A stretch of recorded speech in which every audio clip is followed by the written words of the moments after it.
The current date is February 15th, 2022. Welcome to the Time Capsule podcast, where we'll be looking into the future, discussing the present, and reminiscing about the past. By the time we revisit these episodes, perhaps we'll be married or even have children. Anything can happen. The point is that we won't be coming back to these recordings for 20 years. You, however, sitting there listening to this podcast, can revisit these episodes anytime you like. Let us begin.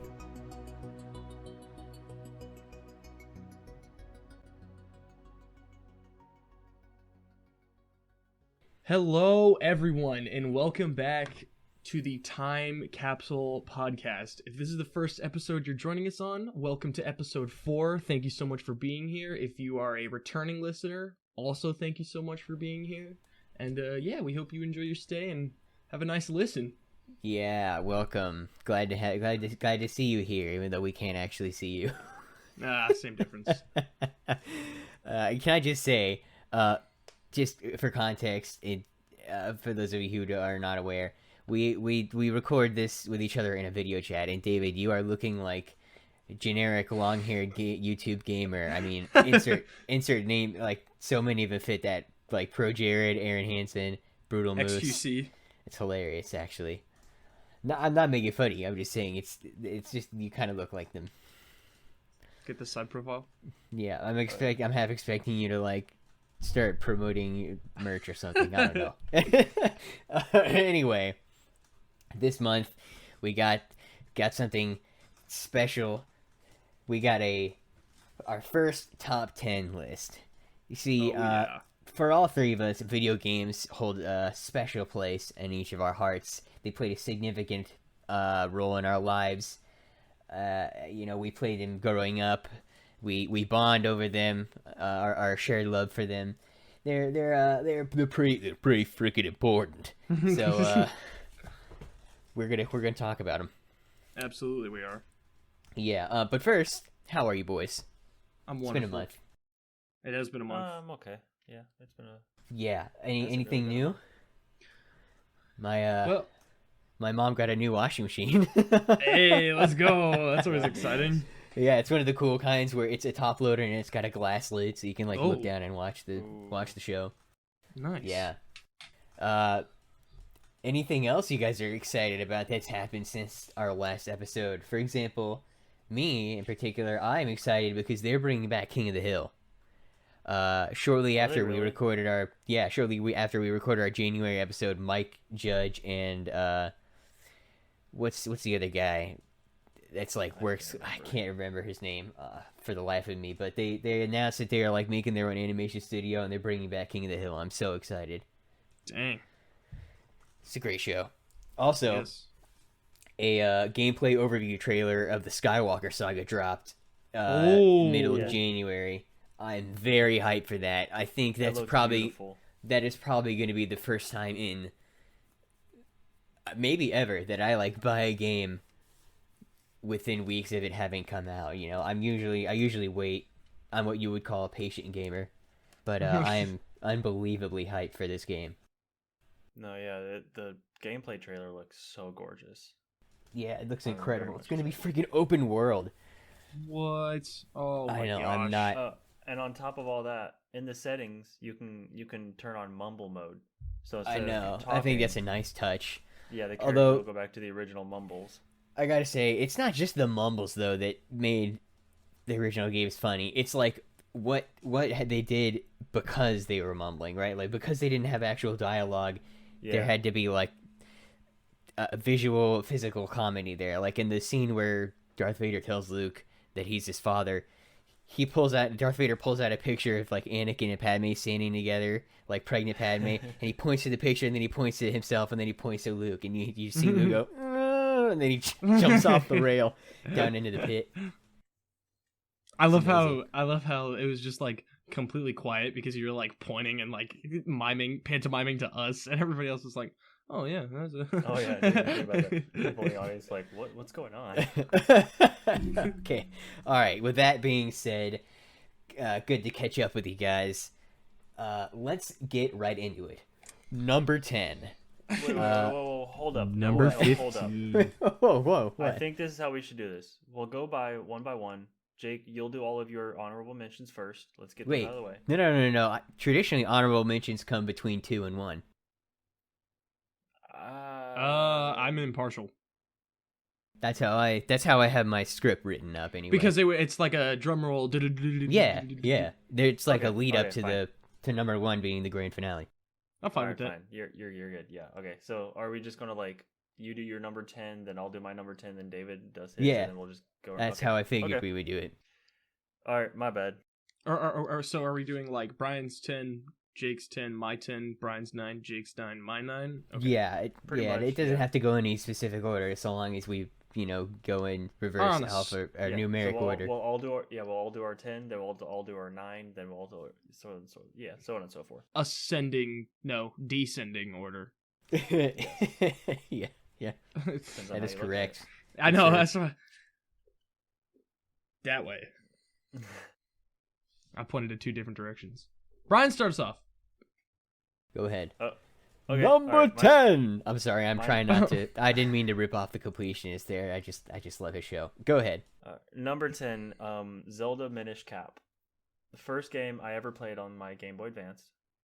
I can't tell you how many times I have beaten that game and then played it over and over again. Just because it was like the most fun game I ever played on there. Mm-hmm. And it was also the first time it was the first time playing a video game where I faced a boss that like morphed into like 3 different forms. Right. At the end, Vati, I think it was his name. This isn't even my final form. Dude, it took me so long to beat that boss. It was insane. But yeah, no, that's I had to include that on my top 10. I mean, I spent so many hours playing that game as a kid. Yeah, I could. Yeah, there's gonna be a lot of like nostalgia-based games on our lists. Yep. You're gonna notice Mhm. that being a recurring theme. And I don't know about you guys, but in particular on my list, soundtracks. I'm something of a music nerd. I love a good song or piece of music. Yep. All right, David. Oh, sorry. I guess it'd be me, right? My number 10 now. Oh, it doesn't necessarily matter. Yeah. Just go. I was just like, because of the way our Right, video right. feeds are laid out on my screen, it's Brian, David, and then me. I'm like last. Mine. But I guess I'll go ahead. My number 10 is Ghostbusters, the video game remastered. Oh. I played through the Switch version in particular, Ooh. and I had an interesting kind of relationship with this game throughout my life. Originally, how I got exposed to Ghostbusters, the video game, was my friend brought it over when we were kids, and we played a little bit of it on my Wii. Now, the thing about Ghostbusters, the video game, is there's actually were 2 versions of it when it came out originally. There was one by Redfly, which developed the PlayStation 2, PlayStation Portable, and Wii versions, and Terminal Reality, which did Windows, PS3, and Xbox 360. Now, the main difference was graphical. Terminal Reality looked kind of realistic, all the characters looked more like their real world counterparts, and the Redfly Studio one, they were like cartoon. You could still tell who each character was, but they were like cartoon It was caricatures. a video game. Yeah, it was a video game, and it didn't look it looked a little more cartoony. So I didn't realize that until after I played the remastered version for the first time. So if you imagine, I went from the cartoony Wii version to the remastered version of the hyper realistic one. I was like, oh, it's so beautiful. Oh! Because it is Nothing's gorgeous. better than playing a remastered game. Yeah, it's amazing, and it's also a great example of what a licensed game should be. When you think of licensed games, you usually think of those crappy games where they just because it got that big name IP, and it must be good, but it's just shovelware. But this is an actually good game, Right. and the only reason it's not higher up on my list is because they kind of, in my opinion, they messed up a little bit as far as delivering the ultimate Ghostbusters experience. You see, that's kind of what this game presents. Is like you get to experience being a Ghostbuster. You're a recruit and you're fighting along all the main four characters from the original two movies. Sorry, and you get to experience wearing the proton pack and using it to blast and trap ghosts. Two of the levels take place in the hotel, the Sedgwick Hotel, and you even get to fight the Stay Puft Marshmallow Man. But in my opinion, what would have rounded out the experience was getting to drive the Ecto-1. Even if it was just like a short little... No, even if it was just a short little segment like driving down the road and on the New York streets of New York, I would have been okay with that. But what ticked me off in particular is at the beginning of the last level, they're like, all right, we're going to split into two teams. Team A is going to drive the Ecto-1 to our destination point because it had like this special trap mounted on its roof to defeat the final boss. And Team B is going to make their way through this graveyard on foot and clear the way for the Ecto-1. And they're like, should we let the rookie drive? And the camera like cuts to your player character and you get this like kind of hopeful look on your face. And then they're all like, nah, and they all exchange laughs. And like that would have been the perfect way though to introduce a driving segment. Is like, should we let the rookie drive? Yeah, why not? And then it freaking like fades to like black, and then it fades in, and you're like in control of the Ecto-1, and the freaking Ghostbusters theme kicks in. Oh, that would have been freaking amazing. I was so angry when that first happened. I was like, oh, you blew it. Anyway, that's my number 10, Ghostbusters Remastered. Awesome. Now, my list is very weird because 10 video games that are your favorite is a lot. Even though I know that you have more than 10 favorite video games, but trying to filter them down into 10 is so hard to put them in like the 10th and 9th spot and the 8th spot, like where you want what to go, because of, you don't want to rank one lower than something else because of, sedimentary value or, anyways. Sedimentary? I would say sedimentary rocks. Sentimental. Hey, man, I'm dyslexic. Give me a break. Their geologic value. Yeah, dude, where I got them on the planet. Where you found them deposited in the bottom of a river. Exactly. I would say that my number 10 is actually... I'm going to kind of be a little different from you guys. My old games are a little higher up on my list than yours. My number 10 is actually a game that I didn't beat or play. Really, it's not too long of a game to beat, but it was one that I only played like 2 years ago or something like that. 1 or 2 years ago, I think, is when it came out. But have you guys heard of Superliminal? Oh, yes. Yeah, that's a good game. Oh, yeah. Yes. I've only ever seen gameplay of it, but that frankly is enough. If you don't have money. For being... like, even as top 10, like, it's just a gorgeous game. It's a puzzle game. It makes you think, and I'm not gonna... It's a simple yet ingenious concept. Yeah, it only... I think the total gameplay is only, like, a couple hours long, but, like, it's just... The way it makes your brain think, and, like, the ending of it is just so beautiful and immaculate. It, like, messes with you. I know. It's just...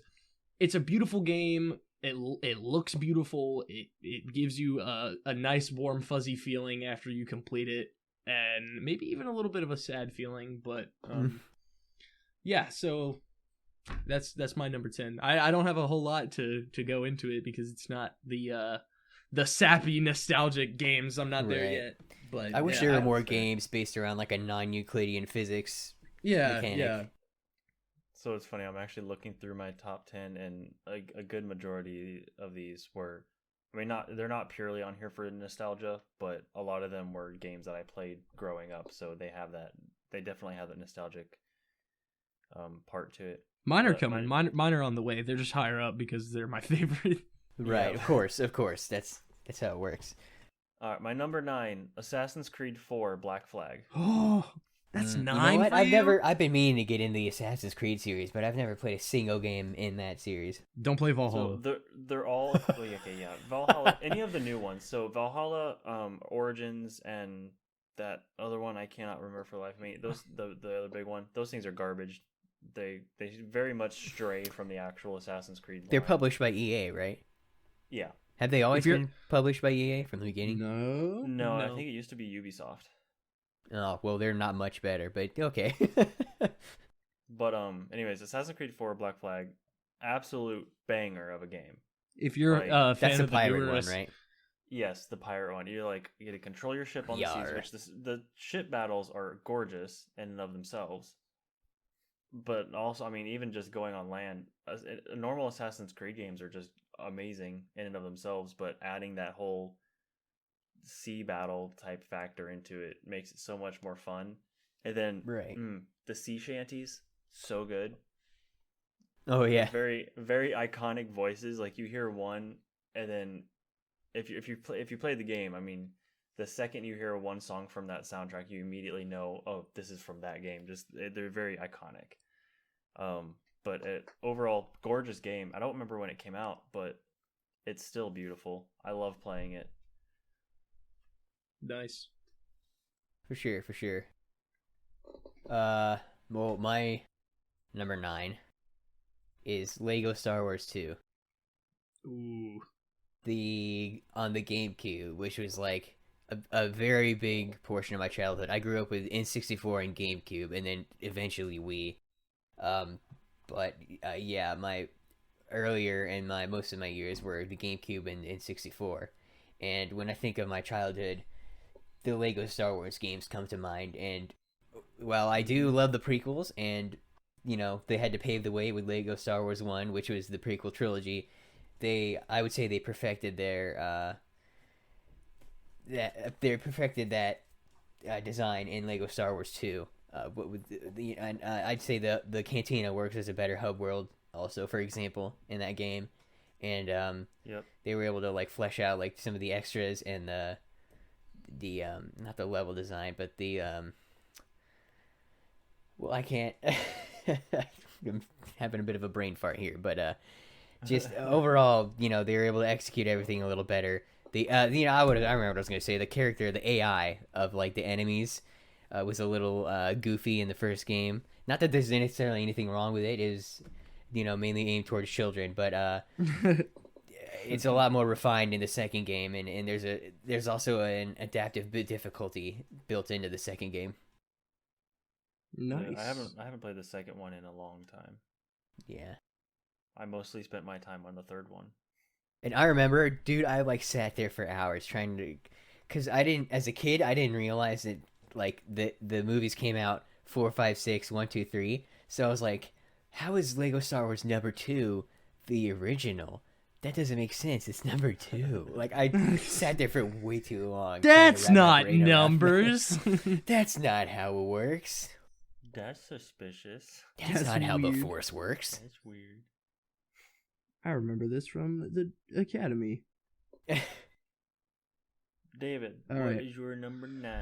My number 9, albeit an old game and very non-in-depth, and there's basically nothing to it, but it is like the humble beginnings of my gaming career as a human being loving video games. Is Often where most start. Solar 2.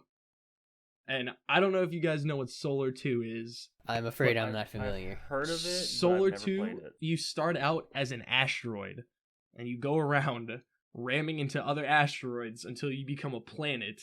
Is this on and then- PC?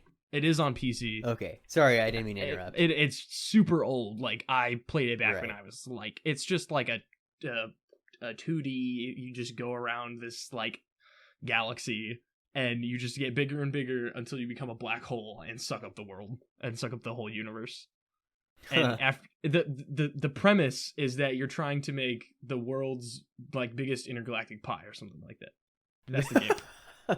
Pie. There's like missions and quests that you can do while you get there, and like it's just a fun, silly game that I wasted hours on as a kid. That did I know that reminds me of the way you described it is. Did you ever play Tasty Planet? I did play Tasty Planet. Yeah. It didn't make it on my list, but But I mean, just like I think it might be 1 and 2 that end in the way that you just like grow so big that you become a singularity and you eat the whole universe. pretty much, yeah. Most games where you get bigger, that's how they end. Like, Yeah. do you know what Beautiful Calamari is?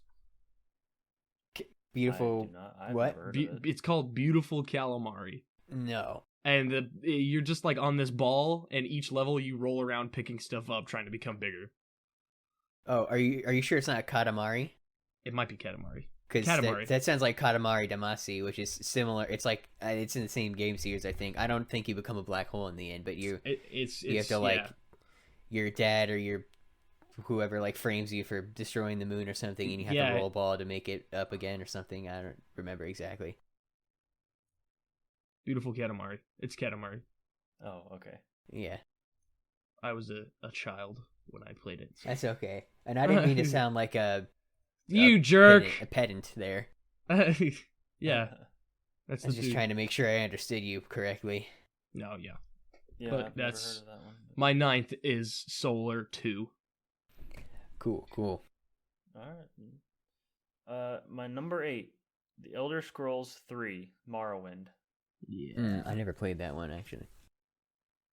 Absolute gorgeous game. Everybody only ever plays Oblivion. Well, no, most people play Skyrim, unfortunately. I think Oblivion's the better one, but Morrowind, beautiful of a game, especially when you're young. It just looks absolutely fantastic. A great soundtrack, a wonderful soundtrack. It was like one of the first games I ever played that had like, multiple choices for where you could go. I mean, it all kind of ended up like, if you followed the main storyline, obviously it ended up the same way, but I mean, you could do it in so many different, you all got to the same ending, but you did it through so many different ways. Right, all the different side quests. Yep, every playthrough was different. It was amazing. It was like one of the first computer games, actually. One of the first computer games I ever played. I remember Dad setting me up an account for it, or set me up a profile for it, and we like Googled like a list of random Star Wars characters to like Star Wars characters' names. And I like scrolled through, and I just like pointed out a random name, and I think it was like Bib Fortuna was what my character ended up being named. The Daimyo.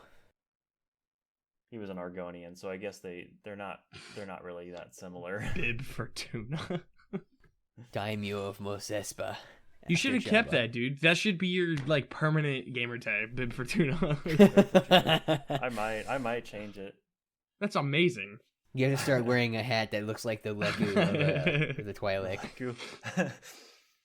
Oh, that'd be great. Or whatever the frick species he is.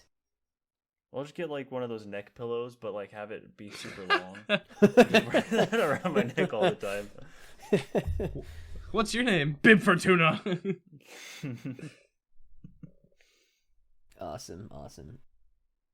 Okay. Well, for my number 8, I picked The Legend of Zelda: Oracle of Seasons. Ooh. Now, this game actually has a sister game called Oracle of Ages, which I never played. But I played Seasons all the time as a kid. It was a Game Boy Color game, but throughout most of my childhood, the main handheld that I used was a Game Boy Advance SP. The basic silver edition, classic, unbeatable. And from the soundtrack to the they really what I love about Nintendo is the hardware that they have to work with, they always take it to the extreme. They make the most out of it with the color palettes and the graphical capabilities. Right. And so despite being like an 8-bit, or might have been 16-bit, no, I think it was 8-bit game, it's still got vivid visuals. Oh yeah. Everything is really pretty, at least for that kind of game. Yeah, basically it's very comparable to Brian's experience with the Minish Cap. It's just great adventure. I never beat it as a kid though. I didn't beat it until I was an adult, because it was I think the way the games were is Oracle of Seasons is more combat heavy and Ages is more puzzle heavy. I could have that backwards, but either way, being an older game than the Minish Cap, it's a little harder and much longer. Right. But good game nonetheless. Yep, I actually do remember playing that one briefly. I didn't finish it, but I remember playing that one. It was very good. Yeah. I was not back in my childhood. I was not much of a Zelda gamer. I started playing a couple Zelda games way later. I was not ever playing Zelda as a young boy. Well, believe it or not, I wasn't necessarily into Zelda either. I didn't really have a definition of what Zelda meant to me. I just knew that Legend of Zelda was in the name of the game, and I was like, this is a fun adventure game. But like for the longest time, that was the only Zelda game I'd ever played. I think up until I got Twilight Princess on the Wii. Actually, well, no, I think I got the Phantom Hourglass on the DS before that, but that's like, it's not a bad game, but it's definitely not among the best either. It's, Right. It's just one of those games where, like, yeah, I played it. yeah.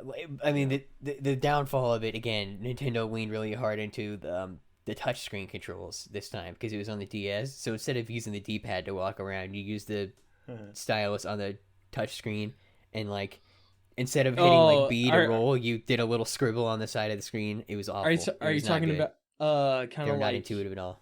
Oh gosh, what's that one?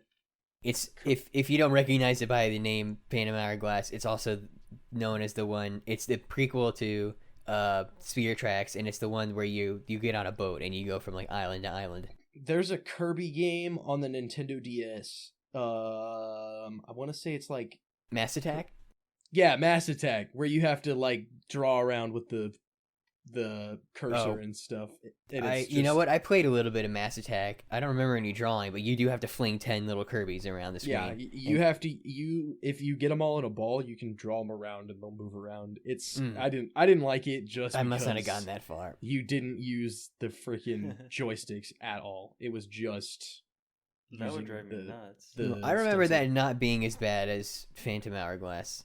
Although I will say, most of the time when I played Phantom Hourglass, I was using an action replay. Shoutouts to action replay. And I was using a speed hack that made you run so fast you would run through the wall, fall into the void, and die. So amazing. That's the best part of games. Yeah, honestly, that made it more fun, even though you almost couldn't get through a dungeon without dying at least twice. It was amazing, though, nonetheless. I digress. David, passing the baton on to you for number 8. I feel like this is where my tier list starts to fall apart, and everything is just this is where it's just like everything is like equally distributed, and it's just there's a number to it now. You know what I mean? Sure. This is 7, 8. 8. My man, I would say that my number 8 game would probably have to be Modern Warfare 2, just because of it holds a dear place in my childhood heart, because I played it when I was just a kid. I didn't even know how to mute the lobbies. I would just turn down the volume of my TV and play without sound, because I knew that if I was in and when I was a kid, the story mode was just like dramatic, and I was into it. I was like, yeah, I'm a soldier, I'm fighting. And I was gonna say, shout outs to No Russian. I think that's is that Warfare 2 or Warfare 1? That was 2. Yeah, okay. I was gonna say No Russian. That was the scene where I was like, super controversial. What is going on? I don't want to do that. And for those of you listening who somehow don't know about this pretty big important moment in gaming history, there's a mission in Modern Warfare 2 called No Russian, where you're with this gang of like Russian militants, like they're like rebels against the government or something like that. They're insurgents, and you're kind of like you're with them against your will. They've got you. You're under duress, and you go through an airport and you commit a mass shooting, and while you don't necessarily have to pull the trigger and shoot anyone, you're walking along with the group, you are part of the perpetrators, and you have to witness people dying around you, and it was a pretty brutal. It's all a big setup to get you captured so they can blame the attack on certain people. But you walk out of this elevator and then immediately just start gunning down innocent people. It was very, very, very controversial. I think it still is, isn't it? Yeah, it's like regarded as one of the more controversial moments that have happened in any game, really, because like no other game has touched that closely to like putting you in the middle of a mass shooting like that, right? Yeah. Like generally if when you you're in a over- first-person shooter and you're killing people, they're like Bad guys. people you Bad can guys. justify shooting, like Nazis or zombies. Yeah. You know, Yeah. not innocents that were minding their own business that are getting shot for no reason other than like terrorism. Yep. But yeah. If you overlook that, the way the campaign ended, the way it started, it was just a phenomenal game. Heartbreaking. The multiplayer, the split screen, just the hours I spent on that game, just having a good time, minding my own business, was the things I would man. do with, even when me and Brian were little, we would just like walk around the map, like blowing up cars if we wanted to, trying to see if we could, knife each other across the Bro. map and stuff. Doing Modern Warfare 2 and Modern Warfare 3 split screen in third person is Oh, so difficult. it was so but it's hard. so much fun. We would do the co-op missions, and there was Oh. this one that was like you had to hold off in this like town or something until reinforcements came, and you were just like getting bombarded by like military squad after military squad. Like these guys, there was like 5 helicopters and like tanks, and every time me and Brian would get in this like one like Burger King and sit in the corner and like just shoot RPGs out the window and Have it your way. Dude, Yeah, exactly. So many memories. Oh Man. my gosh. Oh man, That- have you guys I ever think played actually- Black I Ops think on the that- Wii? That's an Yes, experience. Yes. I have it. Yes. I have it. It's awful. Okay. It was unfortunate Oh my my dad got gosh. rid of it because he heard all the language in it and was like, okay, I don't like that. So we ended up selling it. But yeah, for a while I had it. It's Terrible. horrible. It's horrible. Trying to like using the motion thing to like try to get your gun to turn on the street. It's a so bad terrible. it was a Oh bad my gosh, experience. they have a setting where you can like disable blood and gore, and there's like a cutscene Yeah. where this guy gets like shot in the eye, if I recall correctly, right? But my parents made me play it when I was a kid. They made me play through it with the blood and gore disabled, so like all you see is the bullet like go into his head, and he's just kind of like awkwardly leaning back. Nothing else is happening. And he's just like falling in slow motion. Oh man. That's amazing though. It looked hilarious. I bet. Well, speaking of Call of Duty, that's actually my next one on number 7, the original Call of Duty from 2003. Before Dude, my time even. That campaign is one of my favorite campaigns of any game that I've ever played. It was the first World War II game I ever played. Campaign is riveting. I mean, it really does a good job of putting you in the position of like, Private Alexei and the Russian army, or like, gosh, I want to say Captain Baker maybe, and the American. I can't remember exactly. But I mean, you go through an American campaign, and then a British campaign, and then the Russians, and then it winds it back up with another American mission, another British mission, and then one more Russian mission when you like charge through Berlin, get through the Reichstag, and plant the flag on top. Which in that game you don't actually do the physical planting. They changed that in World at War. That like in World at War, you're the one that plants the flag. You don't do that in the original Call of Duty, but you get to watch it happen. Yeah. And the music just leading up to that final stretch there it gets me every single time. It's just so beautiful. The whole game is just wonderful. I can't tell you how many hours I spent in it playing multiplayer with my brother and getting my butt kicked because he's so much better than me. But I mean, I still loved it. To this day, I still love it. Nice. All right, my number 7 is a game called L.A. Noire. Have you guys heard of that one? I've I've heard not. of it. I have. I've seen bits and pieces of gameplay, but Okay, I don't know what it's about. It's published by Rockstar and developed by a company that sadly no longer exists called Team Bondi. It was based in Australia, and it's basically you are a cop in 1940s Los Angeles, and you start as like a beat cop, and you eventually like get promoted to detective, and then you go through a bunch of different desks like vice, homicide, traffic, not in that order necessarily, and you know, eventually you end up on like the arson. Like there's a whole overarching story that I don't want to spoil, but there's so much about this game that's cool. I mean the the map is Los Angeles, but it's like lovingly and painstakingly recreated to look exactly like it did in 1942 or whatever, right? Like it's like almost one for one. Like obviously there are some creative liberties taken in order to like make the story make sense as far as like where you go from place to place, but a lot of like the landmark buildings look the same or very similar. And obviously they like some certain like movie sets are going to be a little different, like, because you go to like an actual movie set on one of the levels and you like run around on scaffolding. It's a really great game.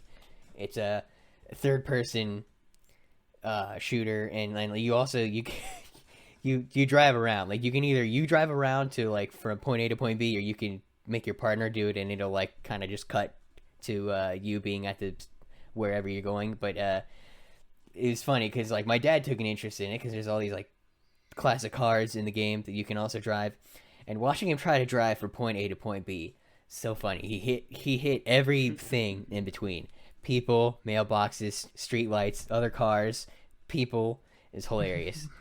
It was just he couldn't steer straight to save his life. So funny. GTA, man. That's just Yeah, reverse exactly. GTA, One but of you're the a coolest cop. parts of the game is you actually get to solve the Black Dahlia murder. Now, obviously, in real life, it was never really truly solved, but they give a really cool like in-game universe explanation as to why that is. Again, not going to spoil it, but it's a really great experience. And the soundtrack is amazing. It's heavy on like smooth jazz, and you get some like when you're driving, you can there's like radio ambiance where you can hear like 1940s era. I guess you could call that pop music because it was popular at the time. Yeah, all around great game. Very Awesome. and like I'm not gonna say it's a bad game, but it wasn't without its flaws. Like there were some glitches and bugs that made it through to the final product. Definitely nowhere near as bad as say, FNAF Security Breach or God forbid Sonic Cyberpunk. 06. Cyberpunk. Yeah, Cyberpunk, but like it's definitely just a little rough around the edges, and so that can make for some very funny moments when you are playing through the game.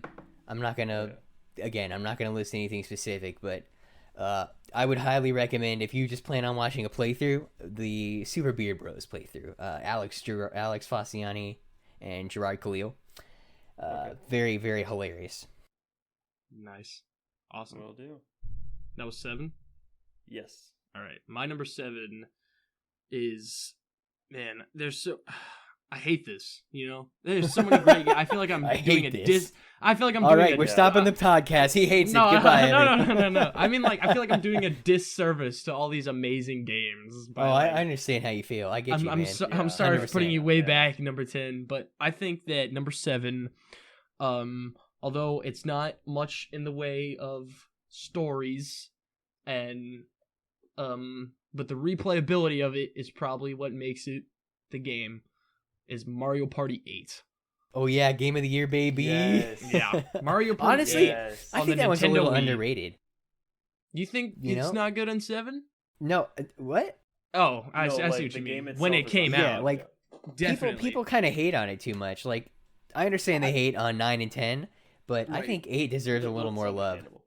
8 was amazing. It was Yeah. incredible. Just like the main area where you're in a carnival, and like, Oh I don't yeah, know. the first time I ever loaded up that game and the fanfare kicked off, Yeah, and it's like, freaking that welcome MC Ballyhoo to guy. the Star Yeah. Carnival. You know. Yeah, it's just, My gosh, oh, she's kind of the- freaky looking. It is very, just like the maps that you had, the way the characters looked. I think it Yeah. looked pretty good for like when it was, in my mind at least. If I went back and played it now, I'd be like, the graphics are terrible, but No, I actually, I Minigames- recently minigames played it a were bit. They hold up. fantastic, too. yeah, at the time, like, it was pretty fairly like, Yeah, we're talking about the Nintendo realistic. Wii, baby. I know, it was just so much fun. I spent so many hours playing that, either by myself, with family members. Just, you couldn't not play it without laughing with friends or family. Yeah. And it's just, I played it when I was a kid. Great time. I remember how cool it was. You could finally play as the blooper the little Yeah. squid guy. I think that's like the first time he was ever Yeah. a playable character. It was Blooper and Dry Hammer Bones were Bro my was the favorite other characters. unlockable. Oh, sorry, I didn't know where you were going with that. yeah. It Well, was Hammer Bro. I like to use Bro too, but Dry Bones and Blooper were my favorite characters to use in that game. I liked Boo and Blooper, the two floaty boys. But yeah, all around great game. I from what I remember, people were hating on it because they said a lot of the mini games were like simplistic. I'm trying to remember who. I can't for the life of me recall with any specificity who it was that was hating on this game, but yeah, great game. Probably one of the last good ones before the dark age of Mario Party. That being 9, 10, Star Rush. Yeah, not good. Yeah. What were you guys' thoughts on Super Mario Party? Not the most recent one, but the first one that Right. was on the Switch. I I wasn't a huge fan. hold on. I didn't Let think it was me- bad. I just thought Oh, that you- there could have been more there. Like there was definitely not enough material. Like Is that the one? I'm if you would thinking of? compare it I to think it is. past Mario Party games, there was like maybe half of a Mario Party. The game. only thing, in terms of like graphics and gameplay, since we're counting that, like that's kind of like half a video game right there. Sorry, I just smacked my mic. That was so loud. But that wavelength is I gonna be really painful. liked how it looked and how it played. You know, it felt nice. But Mhm. there's Yeah, like yeah. 3 maps. Yeah, that's You what know, I'm saying. There's not enough material. There's Like you talk about Mario Party Yeah. 8, you have so many different maps to choose from, dude. at least Oh, 6, and Yeah, that's there just was- the party maps I actually think you had 8, if I remember correctly. on Mario Party 8. I'm fairly certain. I'm picturing 4 appropriate. on the top line and 4 on the bottom line. Yeah, you know what? That checks out, and that's just the party maps. Plus, there were also different game modes you could play. I mean, there are a couple on Super Mario Party, but they all kind of feel the same. Like there's not enough variation. I feel like Mm-hmm. you can only do that River Rapids one so many times in a row, especially when you have to do exactly that to earn the like gemstone for it. Yeah. I haven't played Mario Party Superstars yet. I have high hopes for it because it's like all the N64 Mario Parties, and the first one was a lot of my childhood. So I'll have to pick that up soon and take a look at it. Okay, we're on number 6 now. Number 6. All right. Battlefield 1942. Yeah. The original Battlefield game. Okay, so Jake, I know you mentioned this at the beginning, but soundtracks are a huge thing for me in these games. And Oh yeah. Battlefield has always had amazing soundtracks, but Battlefield 1942, where it all started, it just had the best music. That I listened to it on YouTube the other day, like the original version, because I mean they have it in newer Battlefield games like as a sort of like a remixed sort of thing, but I listened to the original on YouTube, and just the amount of nostalgic memories that just poured into my brain, and I was like, oh my gosh, the first time playing this game was it was the first person shooter I ever played, and going through the campaign, I mean you're going through battles like Battle of Midway, Ooh. Iwo Jima, Wow. Stalingrad. I mean, you're going through all these Dang. really all famous the battles. all the World War II So ones. much, yeah, exactly. So much freaking fun. And The ones that happened around there's 1942. there's an Easter egg. One of my favorite moments in Battlefield 1942. There's an Easter egg that there's really not like a specific way to unlock it. It just kind of happens sometimes, and it's extremely rare. But I was playing LAN multiplayer against my brother one time on Midway, so it was a very small island. He was on the island, and no, he was on the other side of the island in like a battleship, Mm-hmm. and I was on my side of the island in a submarine. Mm-hmm. And I had come up out of the water, and I was walking up on the deck of the submarine. Did he And my get you from character- across the island? No, but my Oh. character like starts my actual character starts screaming, and like all you hear is just for like a solid 5 seconds, and then it stopped, and then you hear in the background. Like your character just straight up yells and then farts. What? And it was It's like the rarest Easter egg in Battlefield. Oh my in gosh. that game, but it's so freaking That's funny when it hilarious. happens. Um, It like took me by complete surprise. I was like not expecting that whatsoever. But Oh, my that's gosh. amazing. No, it's funny you mentioned like him shooting me across the map, but there was one time I was in a destroyer and he was on the island in a tank and I couldn't see him because it was out of rendering distance. Oh, But because hate of to my see it. ship, because my ship was so large, he could see a faint outline in the at the edge of his rendering distance, right. and so he was able to hit me from the island in his tank. And I could, since I couldn't see him, I couldn't shoot back, but he kept hitting me until it sank. It was Oh, very much annoying. how unfortunate.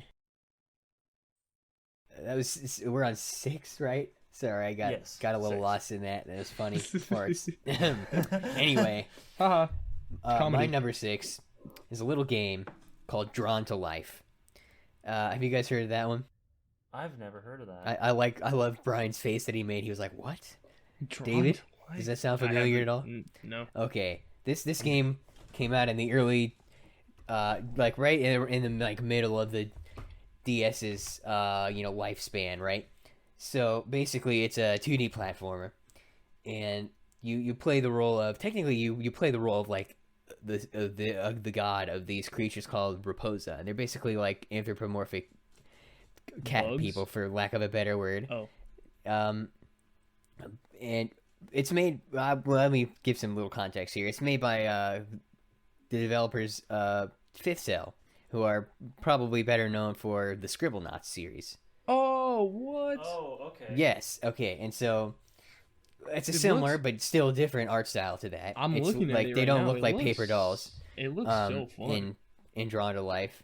And so basically, in the beginning of the game, the Raposa, there's like 2 Raposa left in this little village, and like there's darkness surrounding them, and they call out to you, and they're like, "Creator, help us, send us help," and they're in this building they call the Creation Hall, right? And there's like a mannequin in the corner, and this dialogue appears, and it's like, "Go to the mannequin, I will give it life," and then the mannequin, for whatever reason, looks nothing like a Raposa. It looks like a human. Weird little detail, but you take this mannequin and you create your own custom character. Like you can just like scribble on the screen, or you can zoom in and do pixel art, or there are like preset characters you can like draw over the blank template or canvas rather. And the whole concept of the game is that you get to kind of expand your creativity, flex your creativity rather, and draw anything really, most things that you interact with, not the enemies, but like there are like platforms you can customize, like static ones, moving ones. You get to like springboards. You get to customize your gun that you hold, and you get to give yourself a pair of wings later on, etc., right? And it's a really great game. Fully uses the DS's 2 screens, the drawing on the bottom, and then you get the preview on the top as you're making it. Wow. Great soundtrack as well. And surprisingly, at the end of the second game, the darkest, the most surprising twist I've ever seen in any game like this, because it's kind of aimed toward like a younger audience, right? It's about like drawing and doodling. It's a relatively simple 2D platformer. It's not mature, I would say, but the ending on that second game is like, oh my gosh, it boggles the mind. Do you guys care about spoilers? No, I don't. Okay, I mean, I still highly recommend that you guys at least give the games a try. But at the end of the second game, Drawn to Life, the next chapter, specifically the DS version, because there is a next chapter version on the Wii, and it's not good. Frankly, it's just not. Doesn't hold up at all, especially considering the high quality of the first game. The quality of the second game on the DS holds up perfectly. It's everything a sequel should be. And so basically, in the first game, you meet this character called Mike, and he doesn't have the cat ears like the rest of the Raposa. He looks like a human. And you also meet a character called Heather, and she is a Raposa, but half of her face is like covered in blackness. And so, at the end of the second game, there's like the credits roll, and then there's like this series of like painted stills that tell a story. and it reveals that like it tells the story of this family who's at a carnival, like an outdoor carnival, and a storm rolls in. So they're running out from the carnival, and they get in their car, and as they're driving home in the storm, a car like speeds by them, and they swerve out of the way, and they lose control, and they go off the road, and they crash into a car, and both of the parents die, and there's a boy and a girl. There are two children in the back of the car. The boy falls into a coma, and the girl ends up with bandages on exactly half of her face. And the girl resembles Heather, and the boy resembles Mike. And eventually, after a little while, in the second game, Heather's the blackness on Heather's face gets like cured, and in the first game she's mute, but after she gets cured in the second game, she can speak again. And so in the series of stills, the boy's still in a coma, but the girl's like heals and her bandages get removed, and then finally the boy wakes up from the coma. And in the final shot, it's like them hugging. It's like her hugging him on the hospital bed in the background, and in the foreground you see dolls of the two like main Raposa characters that you kind of like follow throughout both of the games. So it's like the whole time, both games have been like a coma. It's just a dream of Mike's? Whose parents died. It's like super dark. What the heck? Like, yeah, no one saw it coming. And then like everyone was like, what? It's so dark. Nintendo was like, all right, guys, listen, you got to change this. So so when they re-released the game for the like, you know, the package bundle, the Drawn to Life collection, and in later distributions of the standalone second game, they changed the ending. So it was just, the family was out on a camping trip. Mike climbed up a tree to chase a firefly, fell out of the tree, hit his head, fell asleep for like 5 minutes, and then woke up again, and everyone was happy. It's very, very lame. Oh, that's rewrite. So lame. I think that when a game developer makes a game and they make their ending, that's the ending. You can't change it. If it's too dark for you, go play a different game. Yeah. Yes.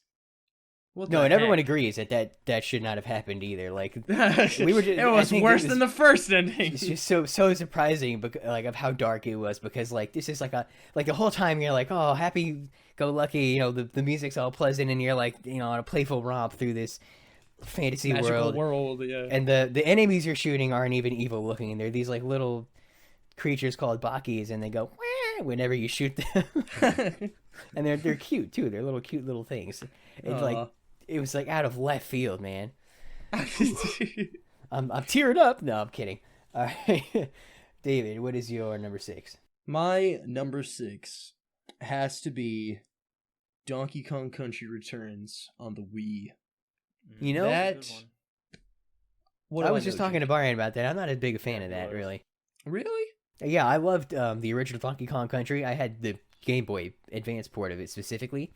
But the first time I tried Donkey Kong Country Returns, I found that, you know how...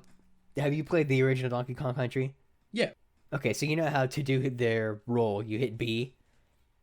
Yeah, you have to shake the Wii remote to do it in Returns. That's terrible. I hate that. It's so much better when you can do it at the press of a button. Well, I don't think it was that bad. It took like you literally had to barely move it. Like okay, I got super good at just going like jittering my controller barely. The Unless thing you wanted is, to though, like keep going, then you were like. Okay, I guess. But the thing is, though, in those games, you can roll into your jump to extend the height and the length of your jump, and doing that into a jump always felt the opposite of smooth for me. You just had to like give it a quick shake and let go. Like that, and I think then you have to do that while holding Z, because if you just shook the Wii remote, you slap the floor in front of you. No, there was I think you had to be. Maybe that's backwards. I think you had to be in a sprint. You had to be running to roll. Yeah. I don't. Either way, I didn't like how it was implemented. Yeah, but having to shake the controller to roll aside, the game itself and the story and just like the levels and the platforming and the style of it was just a lot of fun for me. I appreciate what they were going for. I played through it with my older brother, and he's a completionist unlike me Complete it. sometimes. So he was like, David, you and I are staying in this basement until every level, every banana, every puzzle piece is gotten. And I was like, okay, big brother. But yeah, my brother and I were like that with Lego Lord of the Rings. yeah, That's it was funny stuff right there. But it was him and I spent so many hours, like, and then we'd take breaks, go outside on these nice spring and summer days to go hang outside. It was, what a time to be alive.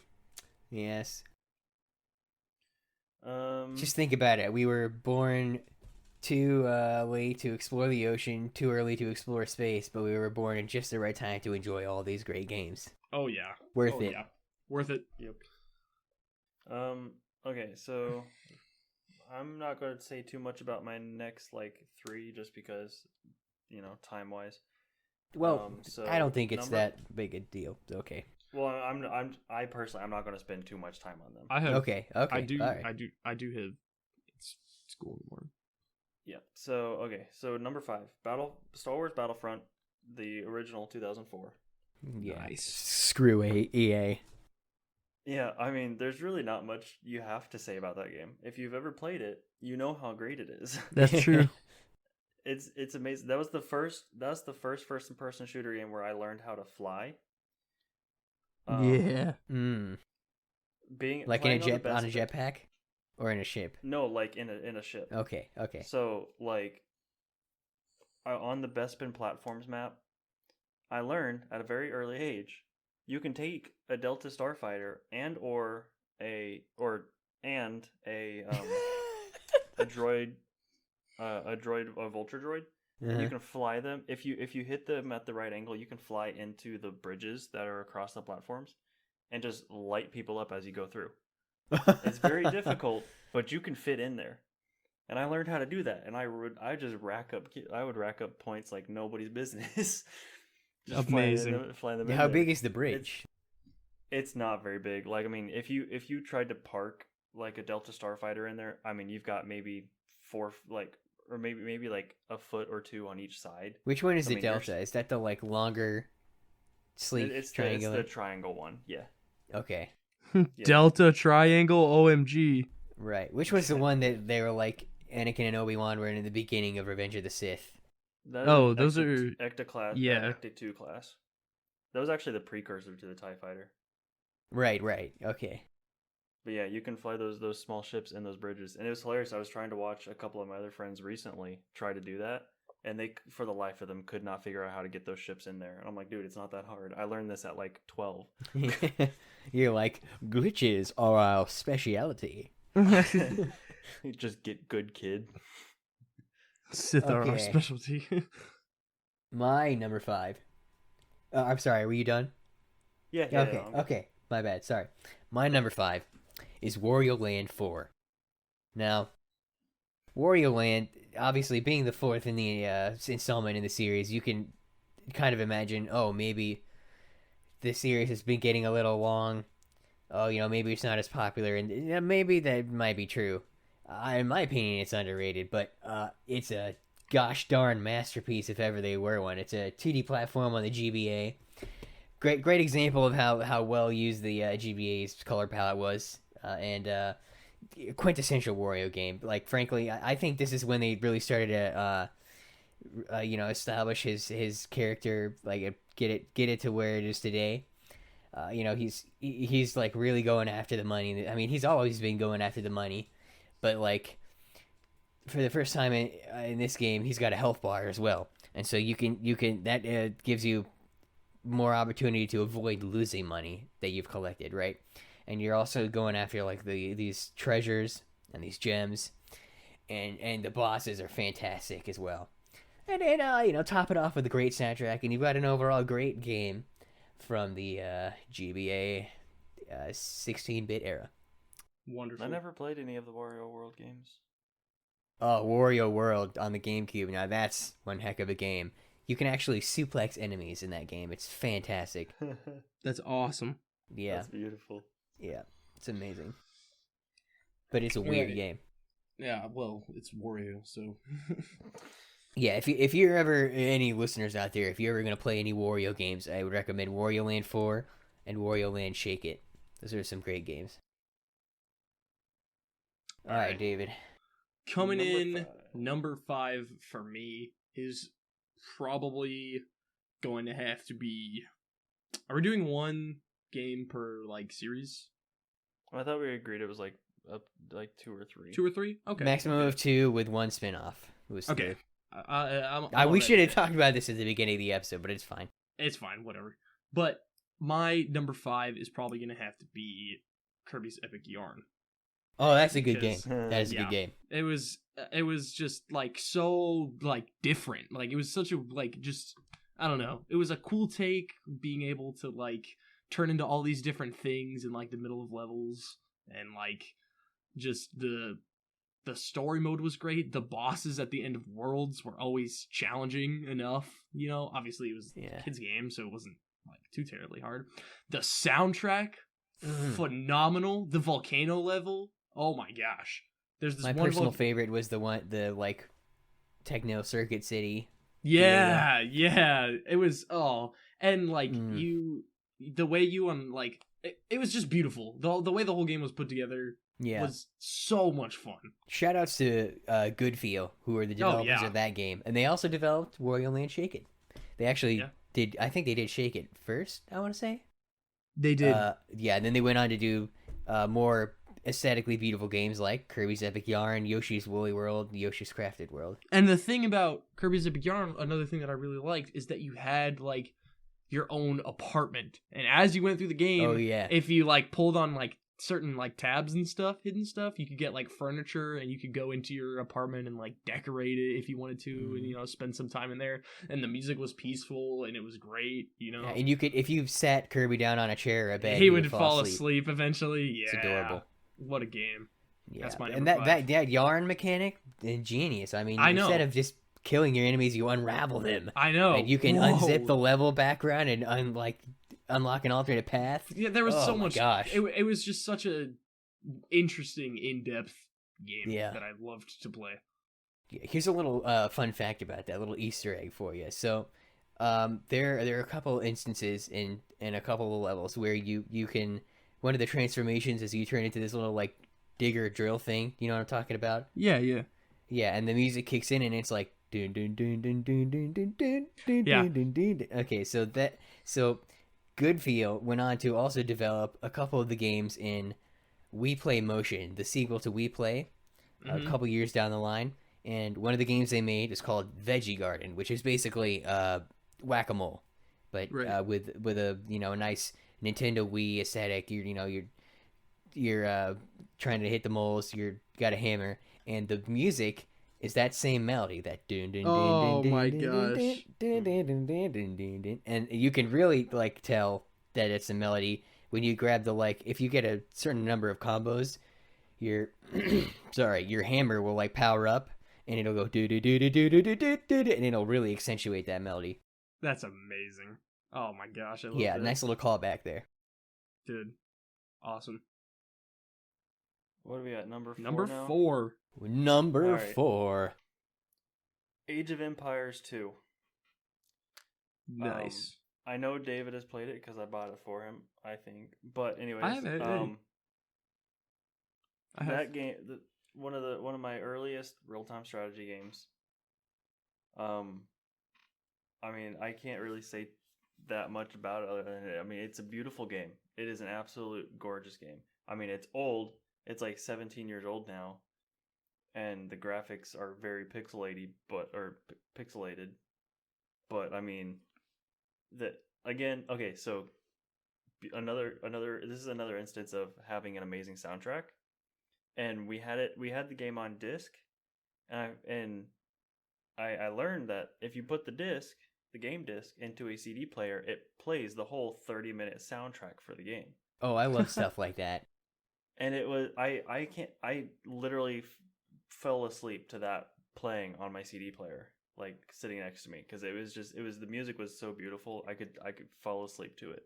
It's very pretty. It's where I learned how to actually play strategy games, where I learned how to strategize like that correctly. Anyways, I mean, it's I mean, yeah. I mean, it's one of those very very nostalgic games for me. Especially playing with my brother. I mean, him, me, and Dad used to go at it all the time in that game, and it was wonderful. I mean, up until the point Dad would start using cheat codes, but you know, then it would become less fun. But it was still fun nonetheless. Less fun in the moment. Yeah, Those are the best kind of moments. That's true. Well, my number 4 is Super Paper Mario. Ah, There's no doubt that Paper Mario and Paper Mario the Thousand Year Door have gotten their fair share of love over the years. People constantly are gushing over those two. But the often looked over third entry in the series is, in my opinion, a criminally underrated just masterpiece. I know I've already used the word masterpiece and the term criminally underrated, but this game really deserves that moniker because it is incredibly well written. And here's the thing: the main reason it got all the hate that it did is because they removed a lot of the RPG elements from it. You still kind of level up, but there's no, or no, you don't level up, but you get like you kind of still get like more powerful, quote unquote. Like you said Super Paper Mario, right? Yeah. This is the one on the Wii. The one where you could like flip back and forth into 3D. Yeah. Into 3D. Oh, that dude, was like a fantastic mechanic. I'm sad glad they never brought it back. I'm glad you said it, so I didn't have to. But that was going to be in my honorable mentions. Dang, son. Like, great minds think alike. But yeah, also game. Fantastic soundtrack. Again. Oh yeah. I most of these games on my list, almost all of them, I still listen to the soundtracks. I would say Star Wars doesn't count because it's like the movie soundtrack as well as Ghostbusters. But it details, Anyway. Also, the story it's amazing. I already said it's really well written, but like, man, talk about another twist ending with a tearjerker, man. I know. Oh my gosh. And shout outs to Mr. L, one of the greatest bosses. I need to go play that game again, dude. Mm-hmm. Dude, honestly, I haven't played any of the Paper Mario games in so long. Dude. I love those games. Honestly, I saw a thread. I think it was on Reddit where it was like they need to do a Paper Mario All Stars like they did the 3D All Stars where it's the first 3 Paper Marios on Switch. Yes. I would be down. I would buy that in a heartbeat. Oh my goodness. If I could play Super Paper Mario on the Switch, I would drop dollar after dollar. Here's the thing. I've seen a playthrough of the Thousand Year Door, but I've never played that or the first one. But I freaking love Super Paper Mario. Super Paper Mario. I played that like as a kid. Like I rented it from the library to play it. Damn, and dude. Just as soon as my mom was like, "All right, David, there's someone waiting in line. You gotta go put it back." I was like, "Take me to another library, mother." I also love the pixels. The little like they give you little abilities like planting a bomb or floating platform or picking up and throwing. That endlessly creative. It was so cool being like, "Oh no, I can't get through the level. Let me just go around this." Oh, let me flatten. Yeah, I used to play it with Carson and Colton all the time. Yeah. Okay. Go over to their house and play it. Let me ask you guys something. Do you remember the part where you're like in the mansion and you have to pay off your debt of like 10,000 rubies? I think so. No, not really. Like, not coming to mind. You get to this room where the only thing you can do is hit this question block, and noticeably on the top of this question block is a vase. And when you hit the question block, the vase falls off and it breaks. And one of the antagonists, Mimi, comes in the room and says, "You broke my master's vase. You're going to have to pay for that. Yes. You owe me 100,000 rubies or whatever." She's one of the villains. And then she takes you down to this like slavery center in the basement of the mansion. And first you start out repeatedly hitting this block to generate like my gosh, ruby a minute I know something exactly like what you're talking one about. Ruby every like 5 seconds. And you have to ask around to all these NPCs, and eventually you'll get into another room where you can jump into like a hamster wheel and you can farm rubies like that. As a kid, what you're supposed to do is not that. You're supposed to explore that area of the mansion, and you'll find a pixel which allows you to like flatten down on the floor and go under doors. And you thought you had to actually sit there. Yeah, okay. Well, here's the thing. You're supposed to find a secret vault that's got just 100,000 rubies in it right there, and that's how you proceed. That's how you that's right. forward the progress of the game. But what I did when I was a kid was I sat down with my Wii remote. and I would do this on like Saturday mornings when I had nothing to do that whole day, but be a kid and relax and whatever. I would turn on the game in the morning, like right after I ate breakfast. I would get up in that hamster wheel, and then I would tape the D-pad down so Mario was running forward perpetually, and I would just leave it running. I would usually mute the TV so it didn't bother any of my family members, and I would just leave it running the whole for hours until usually the first thing to go would be the battery and the remote, and that just didn't work. I was like, this is gonna take forever. There's got to be another way. It's not like this, and I really didn't want to, but I eventually was like, I'm gonna have to Google this. I'm gonna have to look this up. And I felt so dumb when I saw that you had to go and look for the vault. I was like, so dumb. Years of Covered academy in unlimited training money wasted. Yeah. Did you guys have a similar experience? I think I don't. I dipped after like 10 or something. I was like, no. Because here's the thing, it's not necessarily obvious what you have to do. You have to like talk to every NPC that you would find down in there. And Well, even then it's I like can't you have stand to it. explore every nook and cranny of what you have access to, then find the pixel, then use that new ability to get into the vault. It's like See, a little I was little too complicated. Just but I was the kind of kid that I just liked talking to the NPCs anyways, so it didn't really take me that long. well, I was and like- that's a perfectly valid thing to do in a Paper Mario game. So. I was like, what do you have to say, interesting person? Oh my gosh, good times though. It was a very good time. Man, All that right. game. Yeah, absolute banger. I'm gonna get it.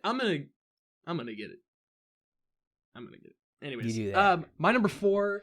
I hate doing 2 games from the same family in a row, It's fine. but whatever is definitely I'm gonna have to give it up to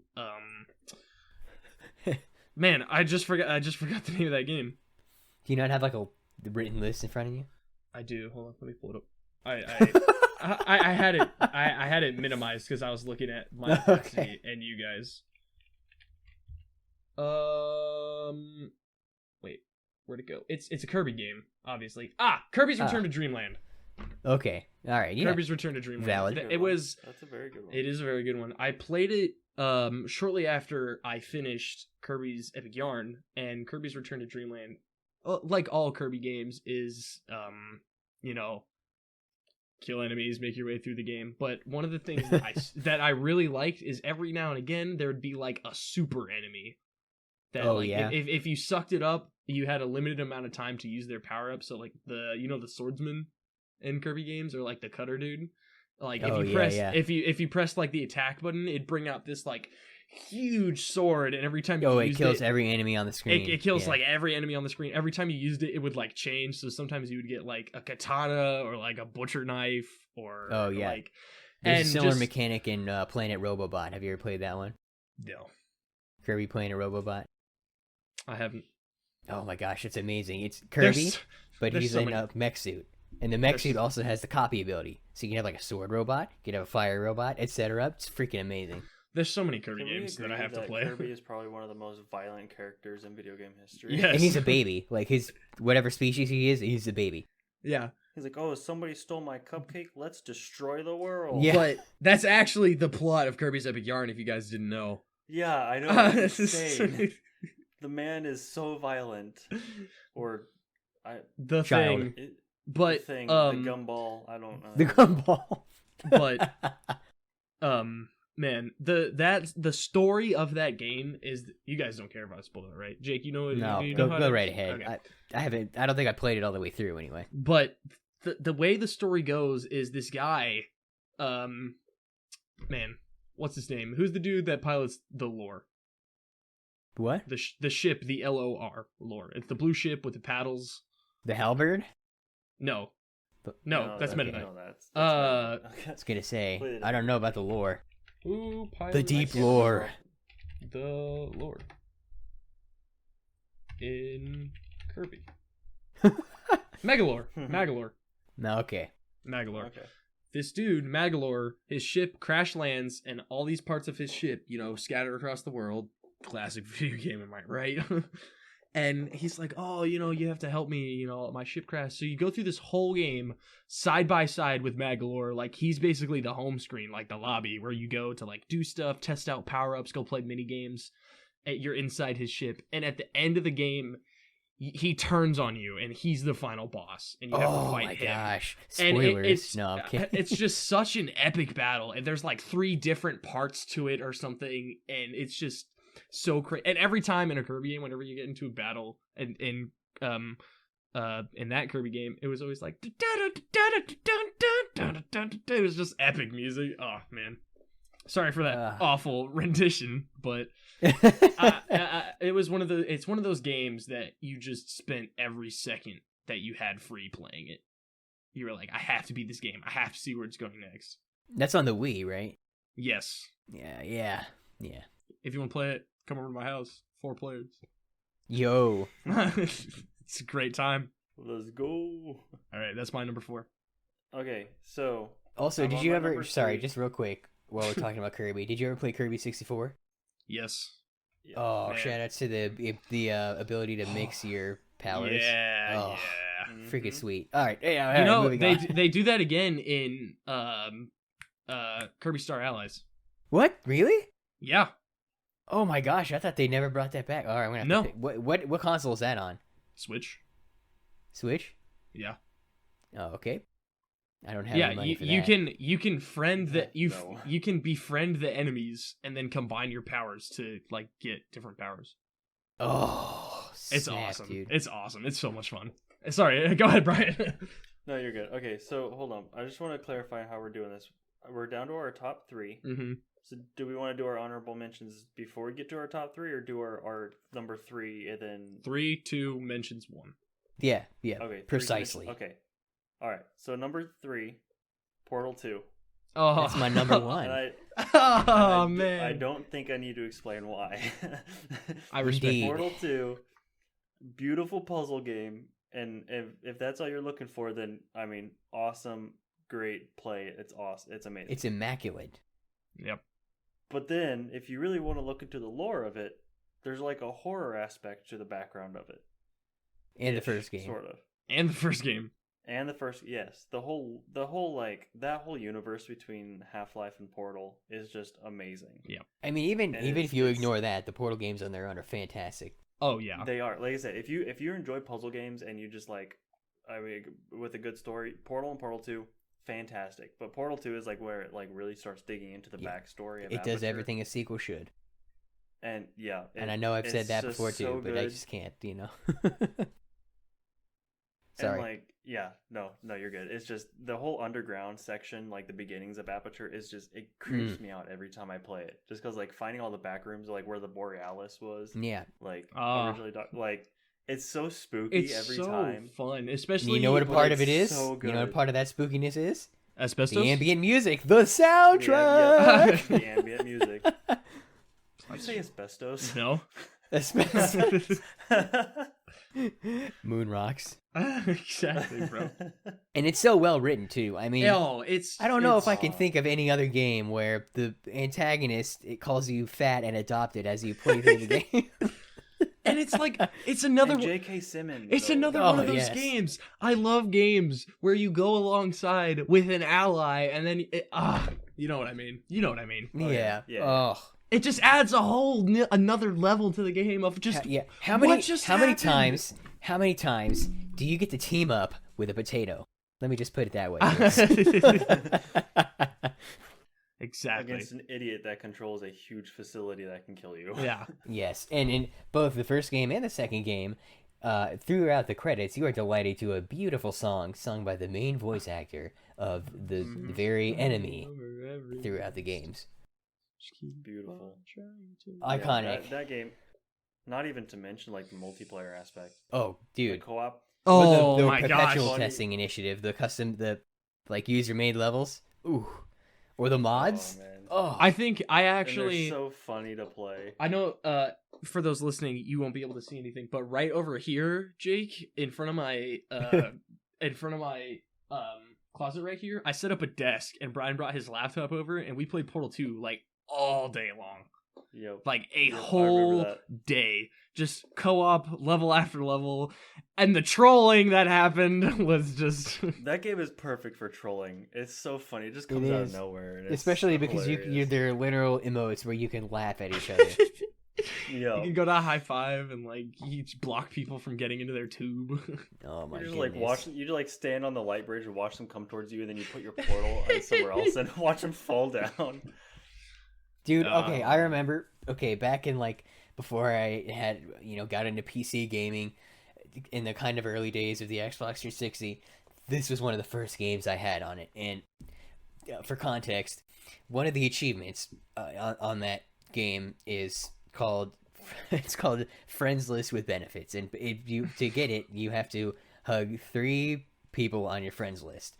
Now, I was playing with a lot of there's a way you can get into a co-op game. If let's say you won't play, but none of your friends are online, you can have the game pair you up with another person, a random person who also happens to be online, who's looking for someone to play with as well. Uh-huh. And they can be, across the world, for all you know, right? The point is that they're a complete stranger. So I'm playing with this complete stranger, and for the sake of the achievement, we friend each other, and then right after we finish the friending process, my mom walks in the room just in time to see him hug me with no context, and she was like just so weirded out by it. She's like, "Dude, why did that guy hug you? It seems a little what is going on in this game? What kind of game are you playing?" I'm like, "Mom, they're robots. Mom, What it's not what it looks I don't- like. It's an Yeah, achievement." My mom would have been like, "Who are you? Who's that? Do you know him? Why are you Yeah, playing yeah, this that's game?" exactly. She was like, "Do you know that person?" I was like, "No, it's just a stranger." Why did they hug you? It's like the game when my mom's not watching, the game when my mom watches. Oh man. It's so Dude. funny. I was like, no, there's an achievement. I swear, there's nothing weird going on here. That's awesome. Good times. Good times, though. All right. I think it's time we progress. Yeah. Jake, it's My time number for your 3? Number 3. Yep. Halo 3. Oh, Now, yeah. There's no doubt that all 3 Ah. of the original Halo trilogy are wonderful, wonderful games. So Bomb. good.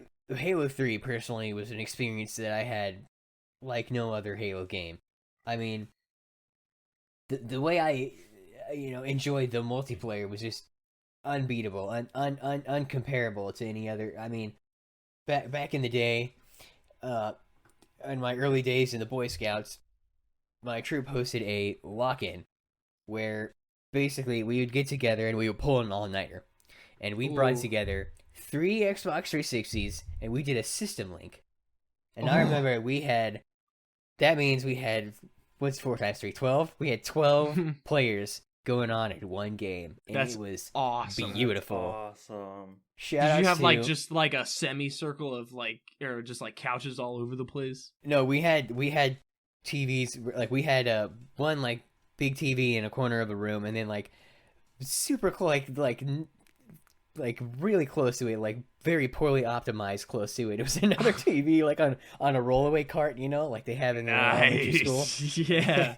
With this other console. Was it like a And- tube TV? Is a CRT, yeah. Yeah. It's got CRT, baby. Yeah, exactly. Old school. And Playing any Halo game with friends is another Oh like my gosh. it's just filled with trolls. yeah, Like, you can troll your friends so hard. I will never forget. We were all playing on Sandtrap. We were doing Infection, and there was only 2 people left that were not zombies, and they were on a Warthog. One was in the driver and the other was in the gunner, and they were just driving around the perimeter of the map, and they were unfreaking touchable. Anytime you got close to them, either the gunner would gun you down or the driver would splatter you. And that they was like that for at least an hour. And then keep in mind, there were 10 of us trying to get to these guys, and we just couldn't. That's how good they were. amazing. Yeah, it's annoying, isn't it? That's what you did the last time I came over and you had Okay, friends no, and but we see, played. you got me though. You and Joe got me. We're not having this Well, yes, discussion but again, Brian. It took us forever to No, get no, no. I think that we're just gonna have to We're moving resettle on. this. We're gonna have to get everybody back together and have a good time. I mean, settle this argument. Oh, for sure, for sure. In the meantime, David, you're number 3. David. My number 3 has to be Lego Star Wars: The Complete Saga. That's another good one. That's so Yeah. good. I'm kind of sad it didn't make my list, but it just didn't. I was having a hard time choosing between that and number 2, and I had to go with number 2 for the nostalgia. I have another one coming up for number 2 that's also very nostalgic, but just that game was so much. It was just so much fun, and there were so many great cutscenes that went into it, and it was the music was great, the soundtrack was good. It was cool to see. It was essentially a remaster of 1 and 2. It was Yep. yeah, and the stuff you could do in it, and it was like start a bar it was fight. so much fun. I'm so sad when you become the ghost, one of the ghost Jedis, and you just kill one person and let everybody else fight because they can't see you. Yeah, that was always so much fun. Oh man, I am so sad because I beat it, obviously, or it wouldn't be on this list with me right now, but I almost completely completed it. I don't know how I did it. I think I spent like all my credits. I don't remember Studs. exactly. Studs. Yeah. But I spent them all in one time trying to get the characters, and I was one character short. I didn't have Ghost Yoda, so I was like, "Oh, that's fine. I'll just go play like a level or something." Oh, that's like the most expensive one. I know, yeah. Mm-hmm. The game broke inside of the Wii, and I Oh lost no, like the disc? everything. I don't remember if like the Wii like broke or something was with gonna it say, inside, but it was gone, and You would think was that well, did the Wii itself still work?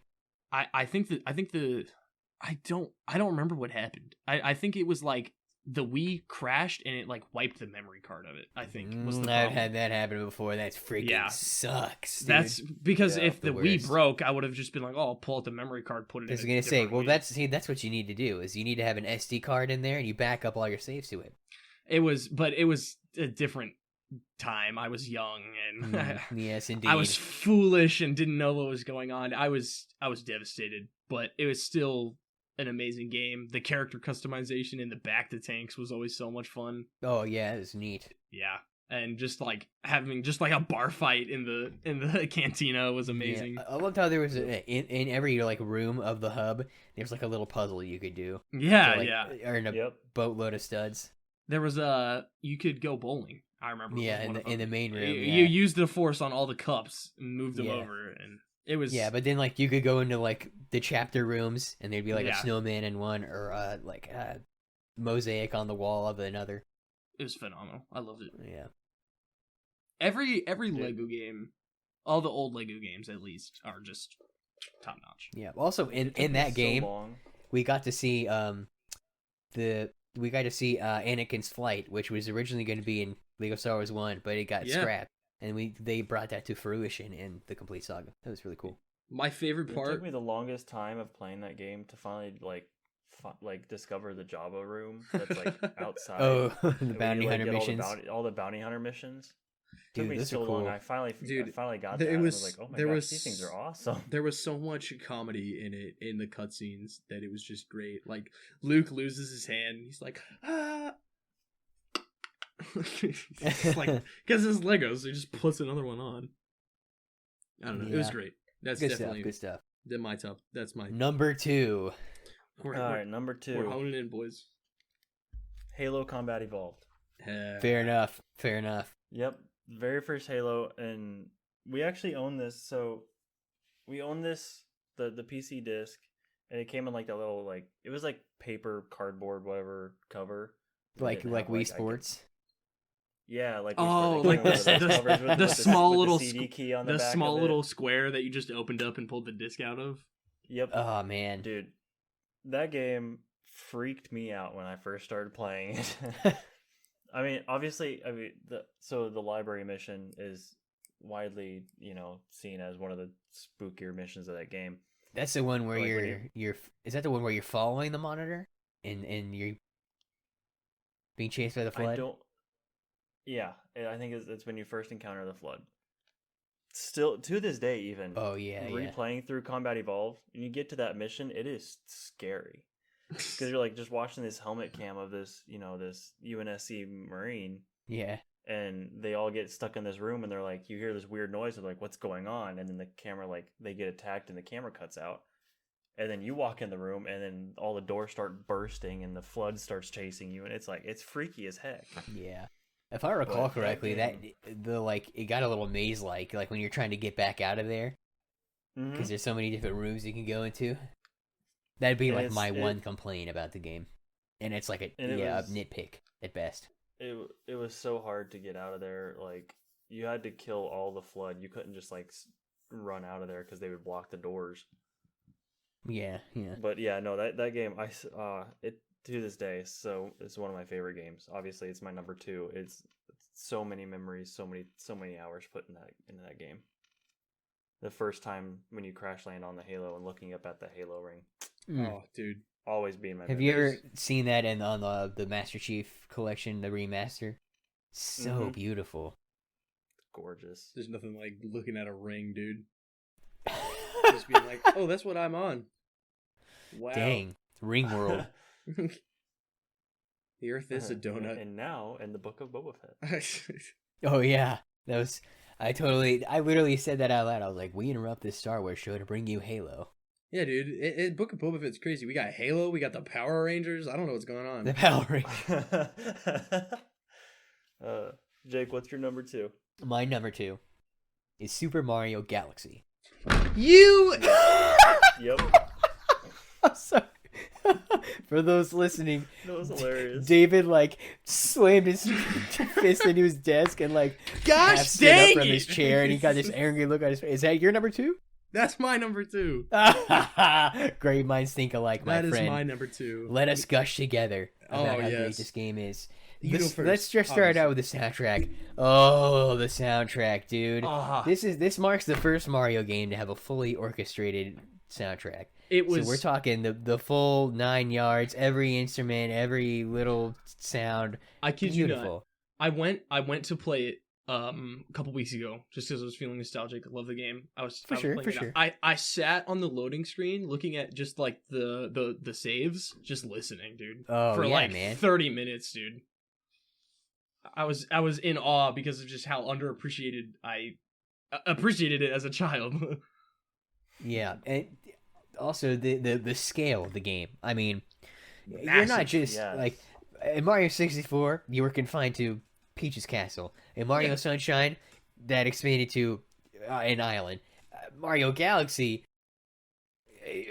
space. You're on a there's so many Space. different places to go, and you're on a huge space station. You're literally going from galaxy to galaxy, and this is why I will die on this hill. While I love Odyssey, and I think that it does have a nice scale, sense of grandeur. It's still not as big a scale as Galaxy, because in Odyssey you're still only confined to one planet. You're still Right. going from place to place, and the levels are nice and big and beautiful. But Galaxy is still bigger scale wise, Right. and I'll always like Galaxy more than Odyssey. It always hold a special place in my heart. And Just the planet, the mechanic where you can like jump and just kind of like ride the gravity around the Yeah. sphere. Yes, Oh my yes. gosh! And the first time Dude, I those did that, I things was like, jacked me "Whoa, up. bro, mind blow!" I would do that on the. Do you remember super early the levels like the peanut?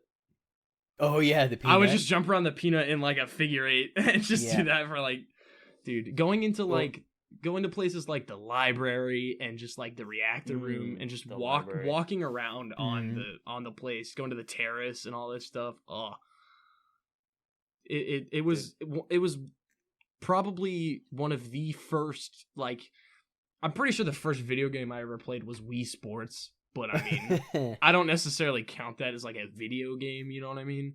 I'm pretty I mean, as like one that has depth to it. You know, Sure. That's okay. my number 1.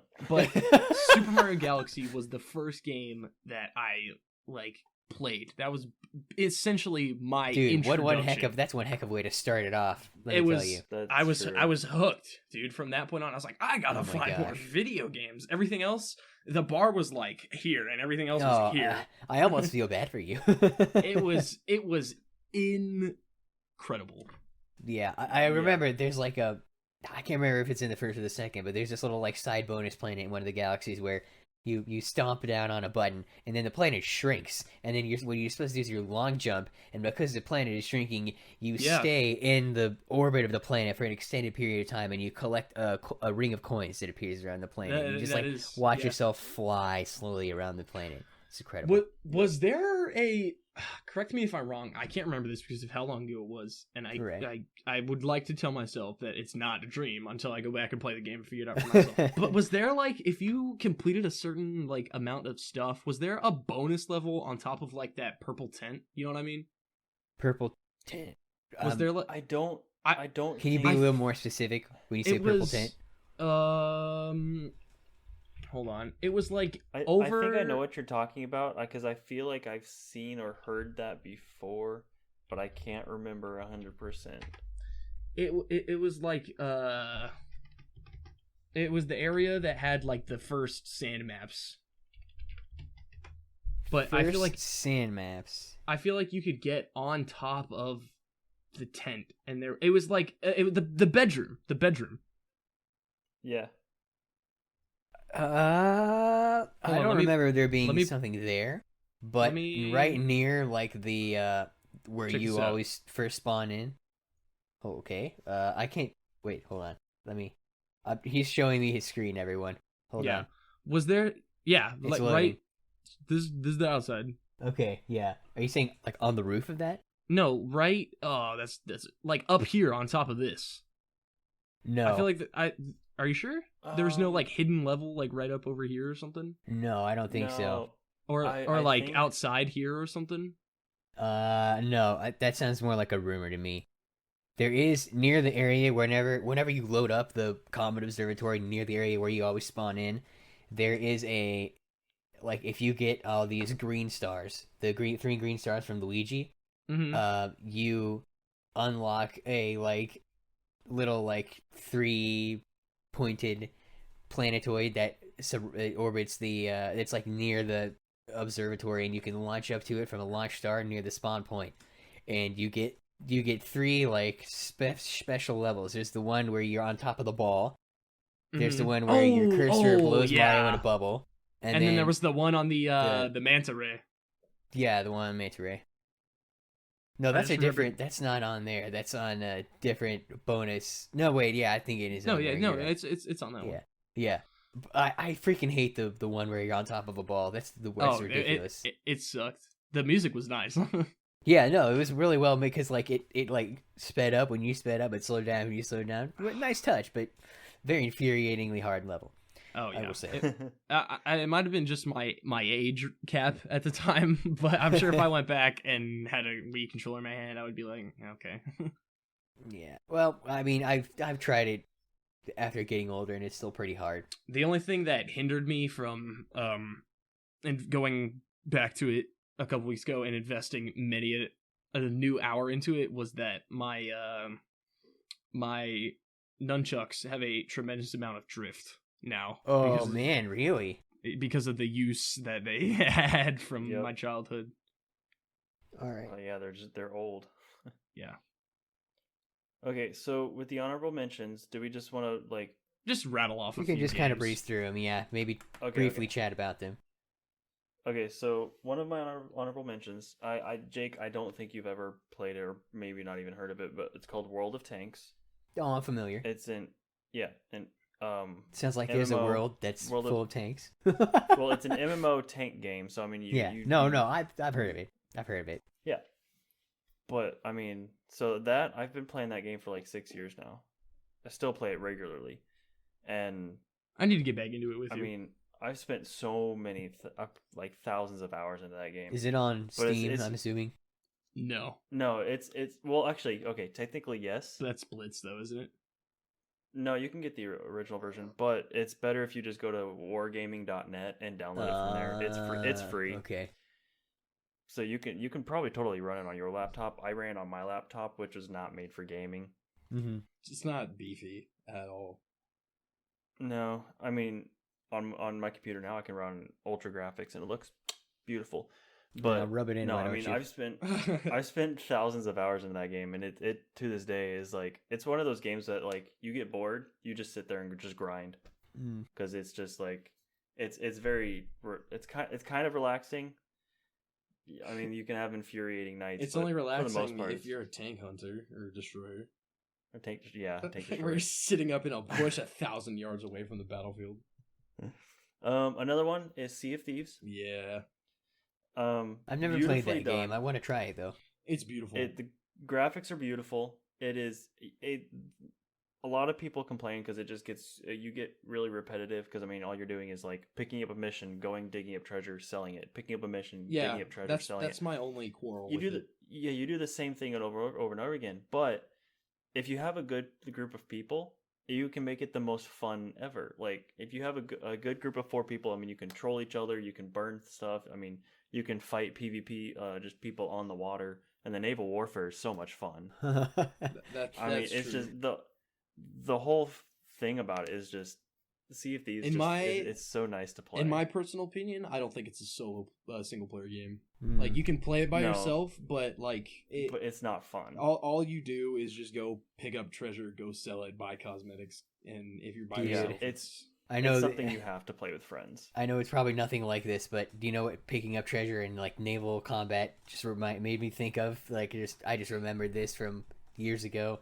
Did you guys play Pop Tropica back oh in the my day? gosh, dude! Yeah. Do you remember that Yeah, island yeah, where yeah. basically the whole premise of the island was like, after you start the story of it, it like becomes this like top down like game where you're a boat on the seas and you collect treasure Yeah. to upgrade the size and the power of your Mhm. boat until you can face off against like the evil like pirate that's terrorizing the island. I do remember that. Pop Yeah. Tropica Yep. That took was- frigging forever. for being just an online like flash game. Pop Mhm. Tropica was a super fun like quest game. Until they ruined it with membership and Yeah. Yeah. paid subscription. But it was like service. a puzzle game, and you had to like go back and forth. I remember doing this one that was like you were out in the woods and you had to do stuff. It was like winter, and there was one that was like you were on like a frozen like crashed ship. Man, yeah, it was so cool. There were so many different things. was There's like awesome. a shrink ray one where you were small. Yeah, yeah. You had to like I Running through remember a house.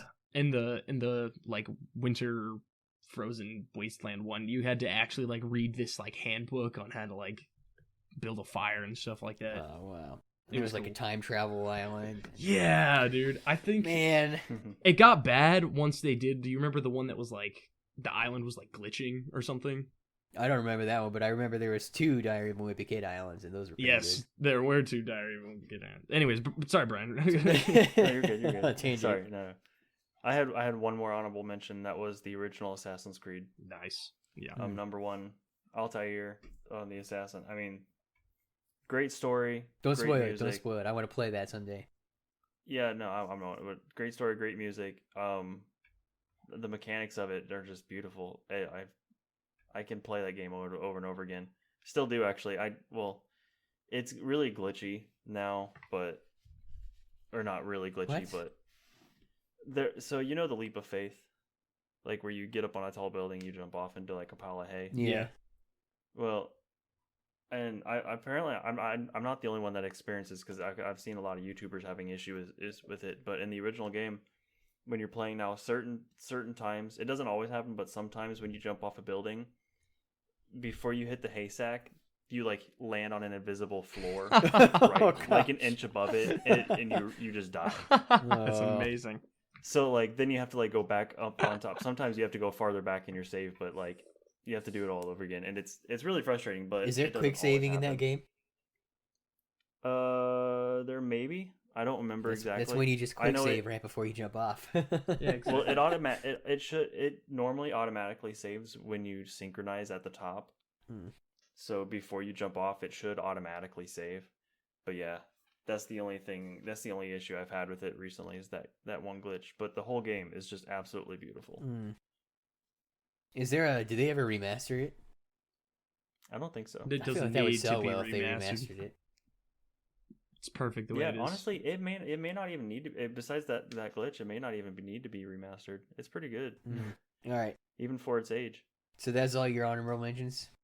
Yep, just those Nice. 3. All right. But I have 5 actually. But how many do you have, David? I was just 5 or 6.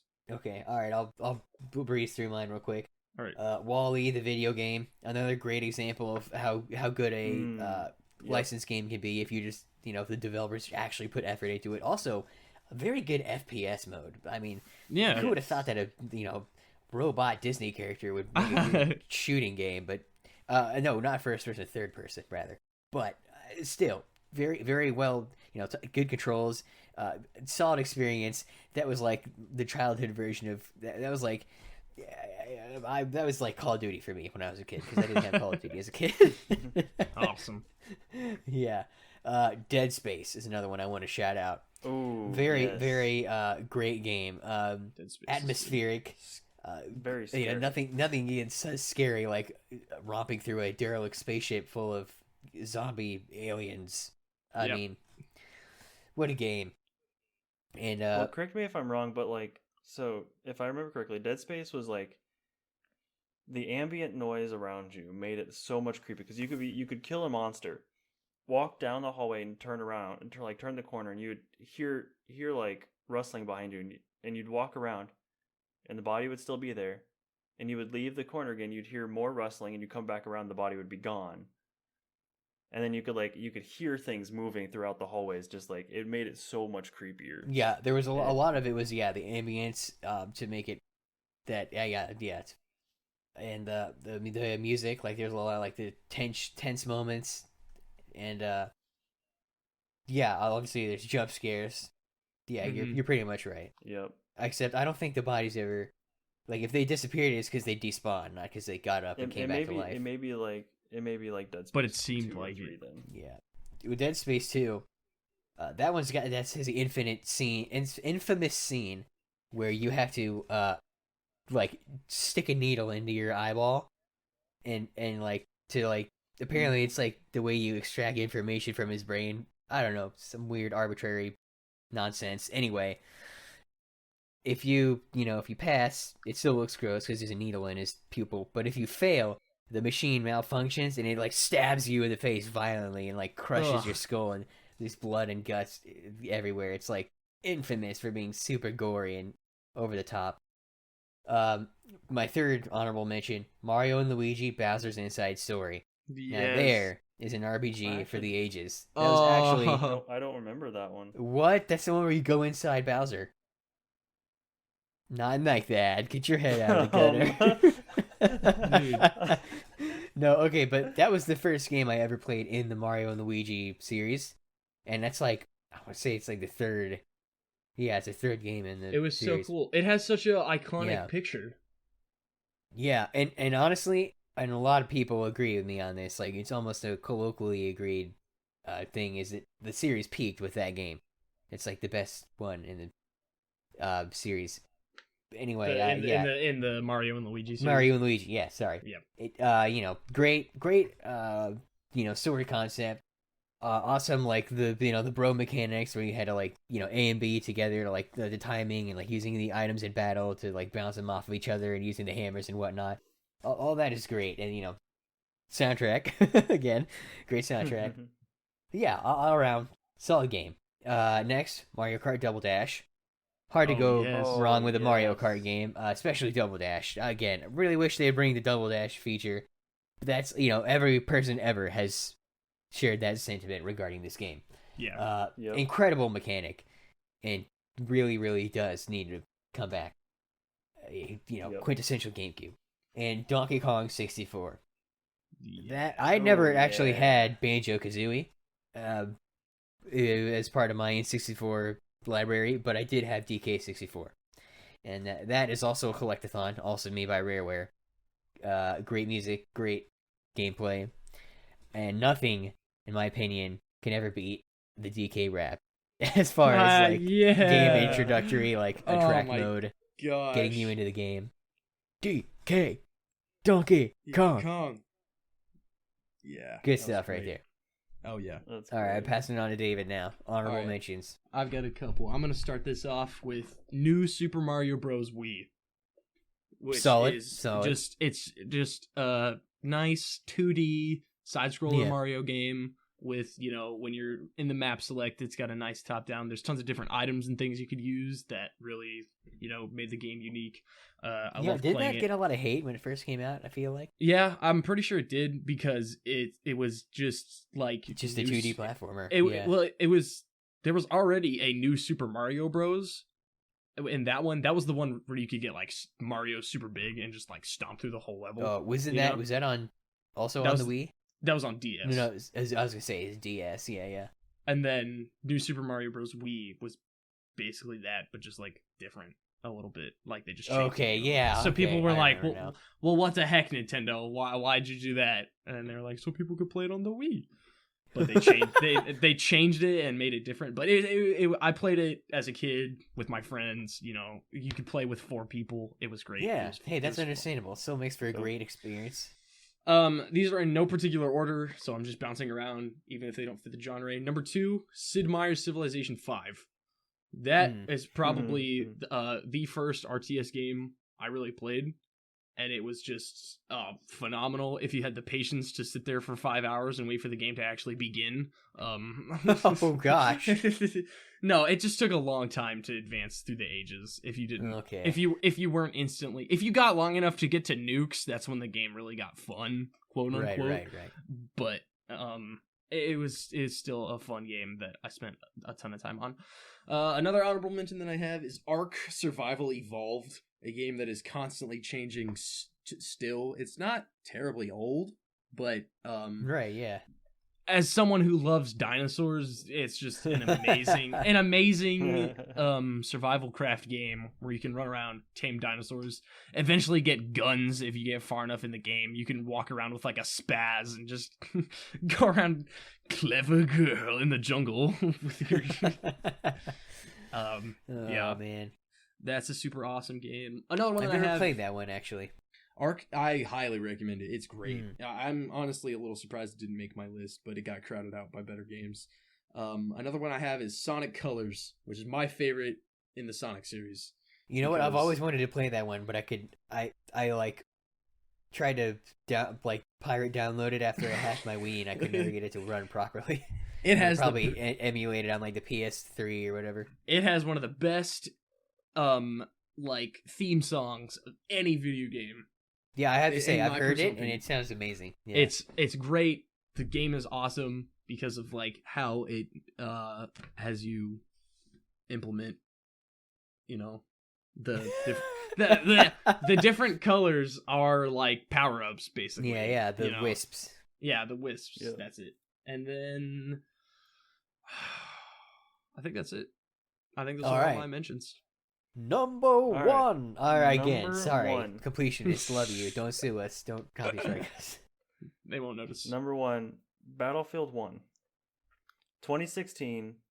It is now 2022. I think that was... And that game still looks as beautiful as the day I think, it came Brian, out. that's the other one I wanted to have in my honorable mentions, was Battlefield 1.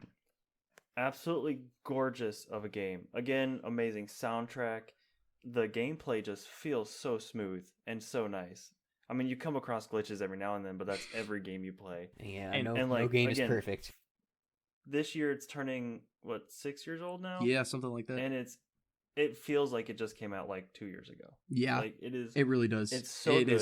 So far standing the test of time.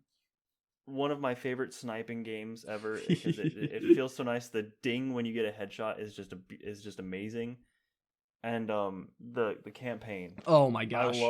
I love war games like World War II, World War I games. The campaign brings me to tears every time. It really does. It's touching, dude. Because each... Sorry, Brian.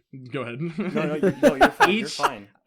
I love this game just as much as Brian, as we play it all the time. Or we need to start playing it more, I guess. But each campaign follows the story of, an actual soldier, isn't it?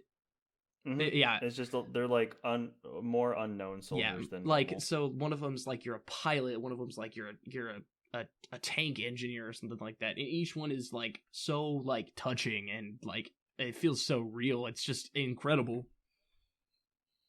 It is absolutely beautiful. The tank engine, or not the tank engine, the pilot one. I mean, I haven't done too much digging, but I know that they did extensive research when they were writing the story for that. So I can't say it's like 100% true, but I would assume it is based on what I know of their research. I would assume it's highly accurate. I think it's safe to say. Yeah, but the pilot campaign, I mean, it ends with like the main pilot character was essentially a criminal. I mean, he lied to get where he was, and he ended up saving the lives of a lot of people. I think And they're like, he took out like a whole Zeppelin in the campaign. yeah. I mean, he took out a lot of. I mean, Oh, wow. he was an ace. He was an ace pilot, and they're like, he's like, there's this guy's story isn't told because he's portrayed in history as a war criminal because of how he got to where he was. But they're like, this is his actual story. Like, this is what he did, but that's not how history remembers him. And it like that in and of itself isn't necessarily inherently sad, but it also kind of makes you sit there and wonder, like, how many heroes of these past wars do we have that don't have their stories told and are like forgotten to time because of one small thing they did. Dang, yeah. And it's like that coupled with the beautiful music, just it brings me to tears every single time I play that game, and I love it.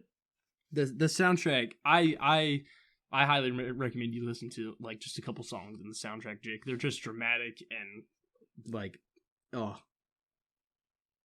Every time I start the game up, it's just Right. immediately hits you. Is it like in any way similar to kind of like Saving Private Ryan? Not necessarily like the era, but like that, just like how the music stirs and you know gets that emotional, it elicits that emotional response from you. I would say Yeah. Like it's meant to be juxtaposed with, not juxtaposed, but it's meant to be paired with.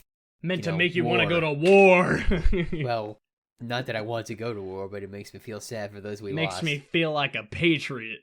Yeah. Makes me cry like a little baby. Yeah, exactly. Okay. Yeah, but it's absolutely gorgeous. Yeah, So I agree. That's That's my a number one. that's a fabulous top. Sure enough. My number one is Portal 2.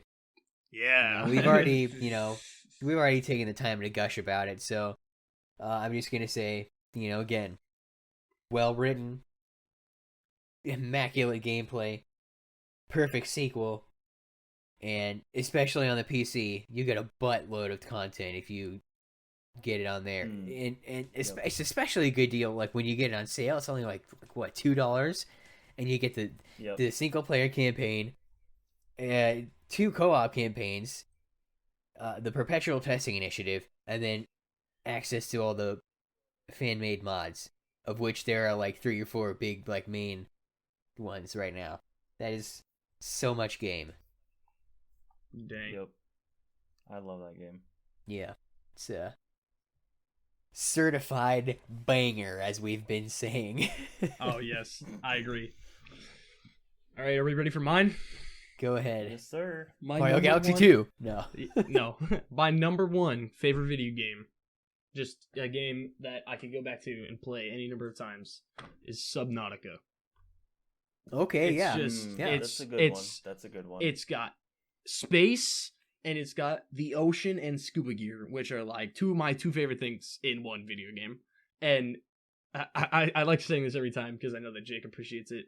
A gorgeous soundtrack while you're playing the game. Yeah. And there's so much, like, it's a survival craft game, but it's less free-bodied than other survival craft games, so you still have to go out and collect resources, but it's very, the things that you have are very guided. You have like a whole fabricator that has a whole set of like everything that you could build. It just shows what resources you need. Yeah.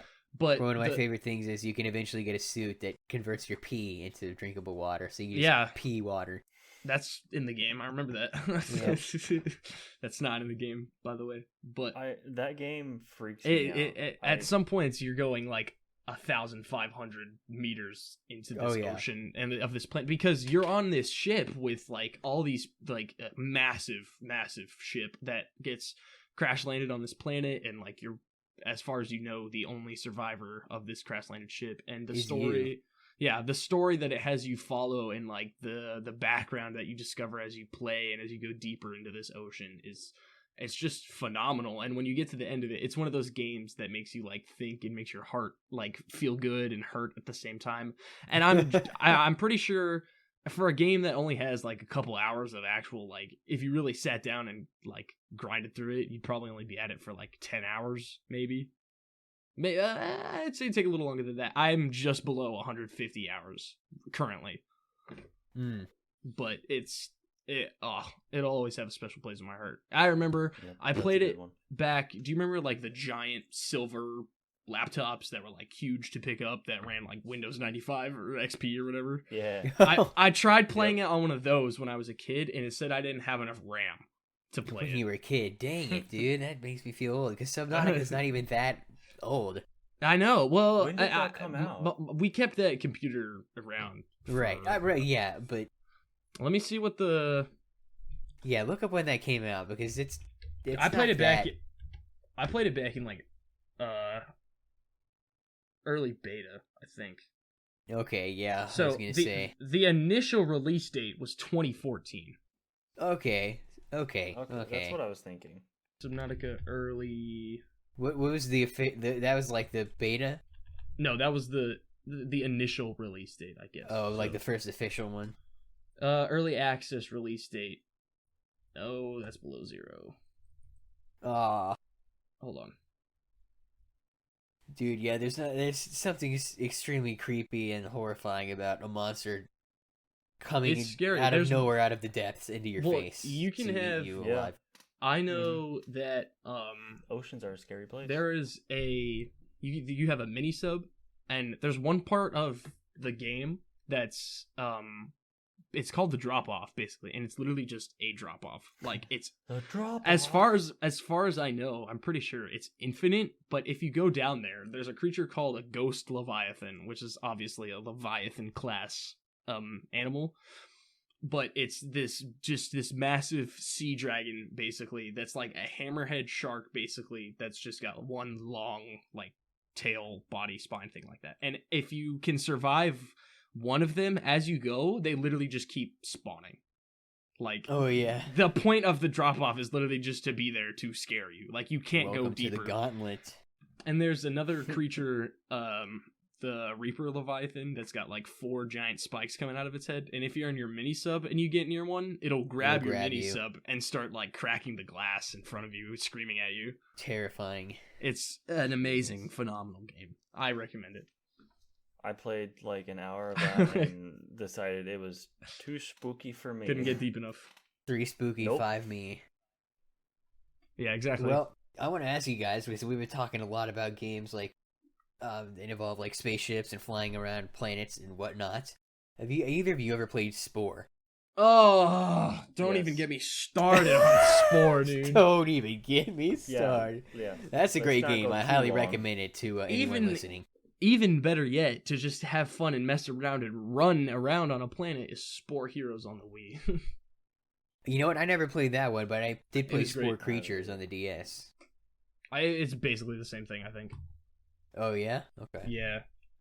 Okay. I mean, it's basically it feels like mostly like the creature stage in regular Spore. Yeah, you got to design your character, run around and I don't know, make stuff your friend and fight stuff.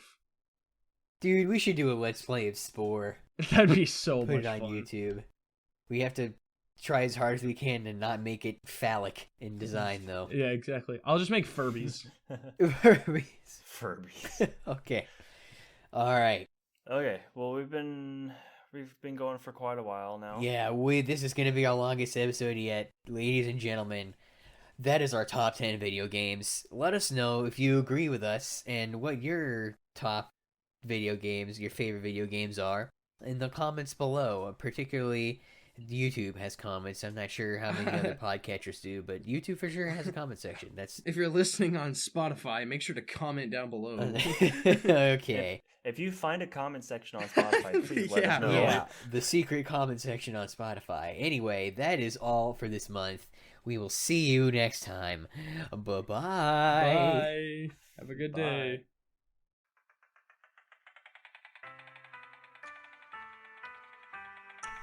This has been the Time Capsule Podcast. Thanks for listening. Our intro music is by Adarito Soba, and the outro music is by Naoko Mitome and Chika Sekagawa. We'll see you next month.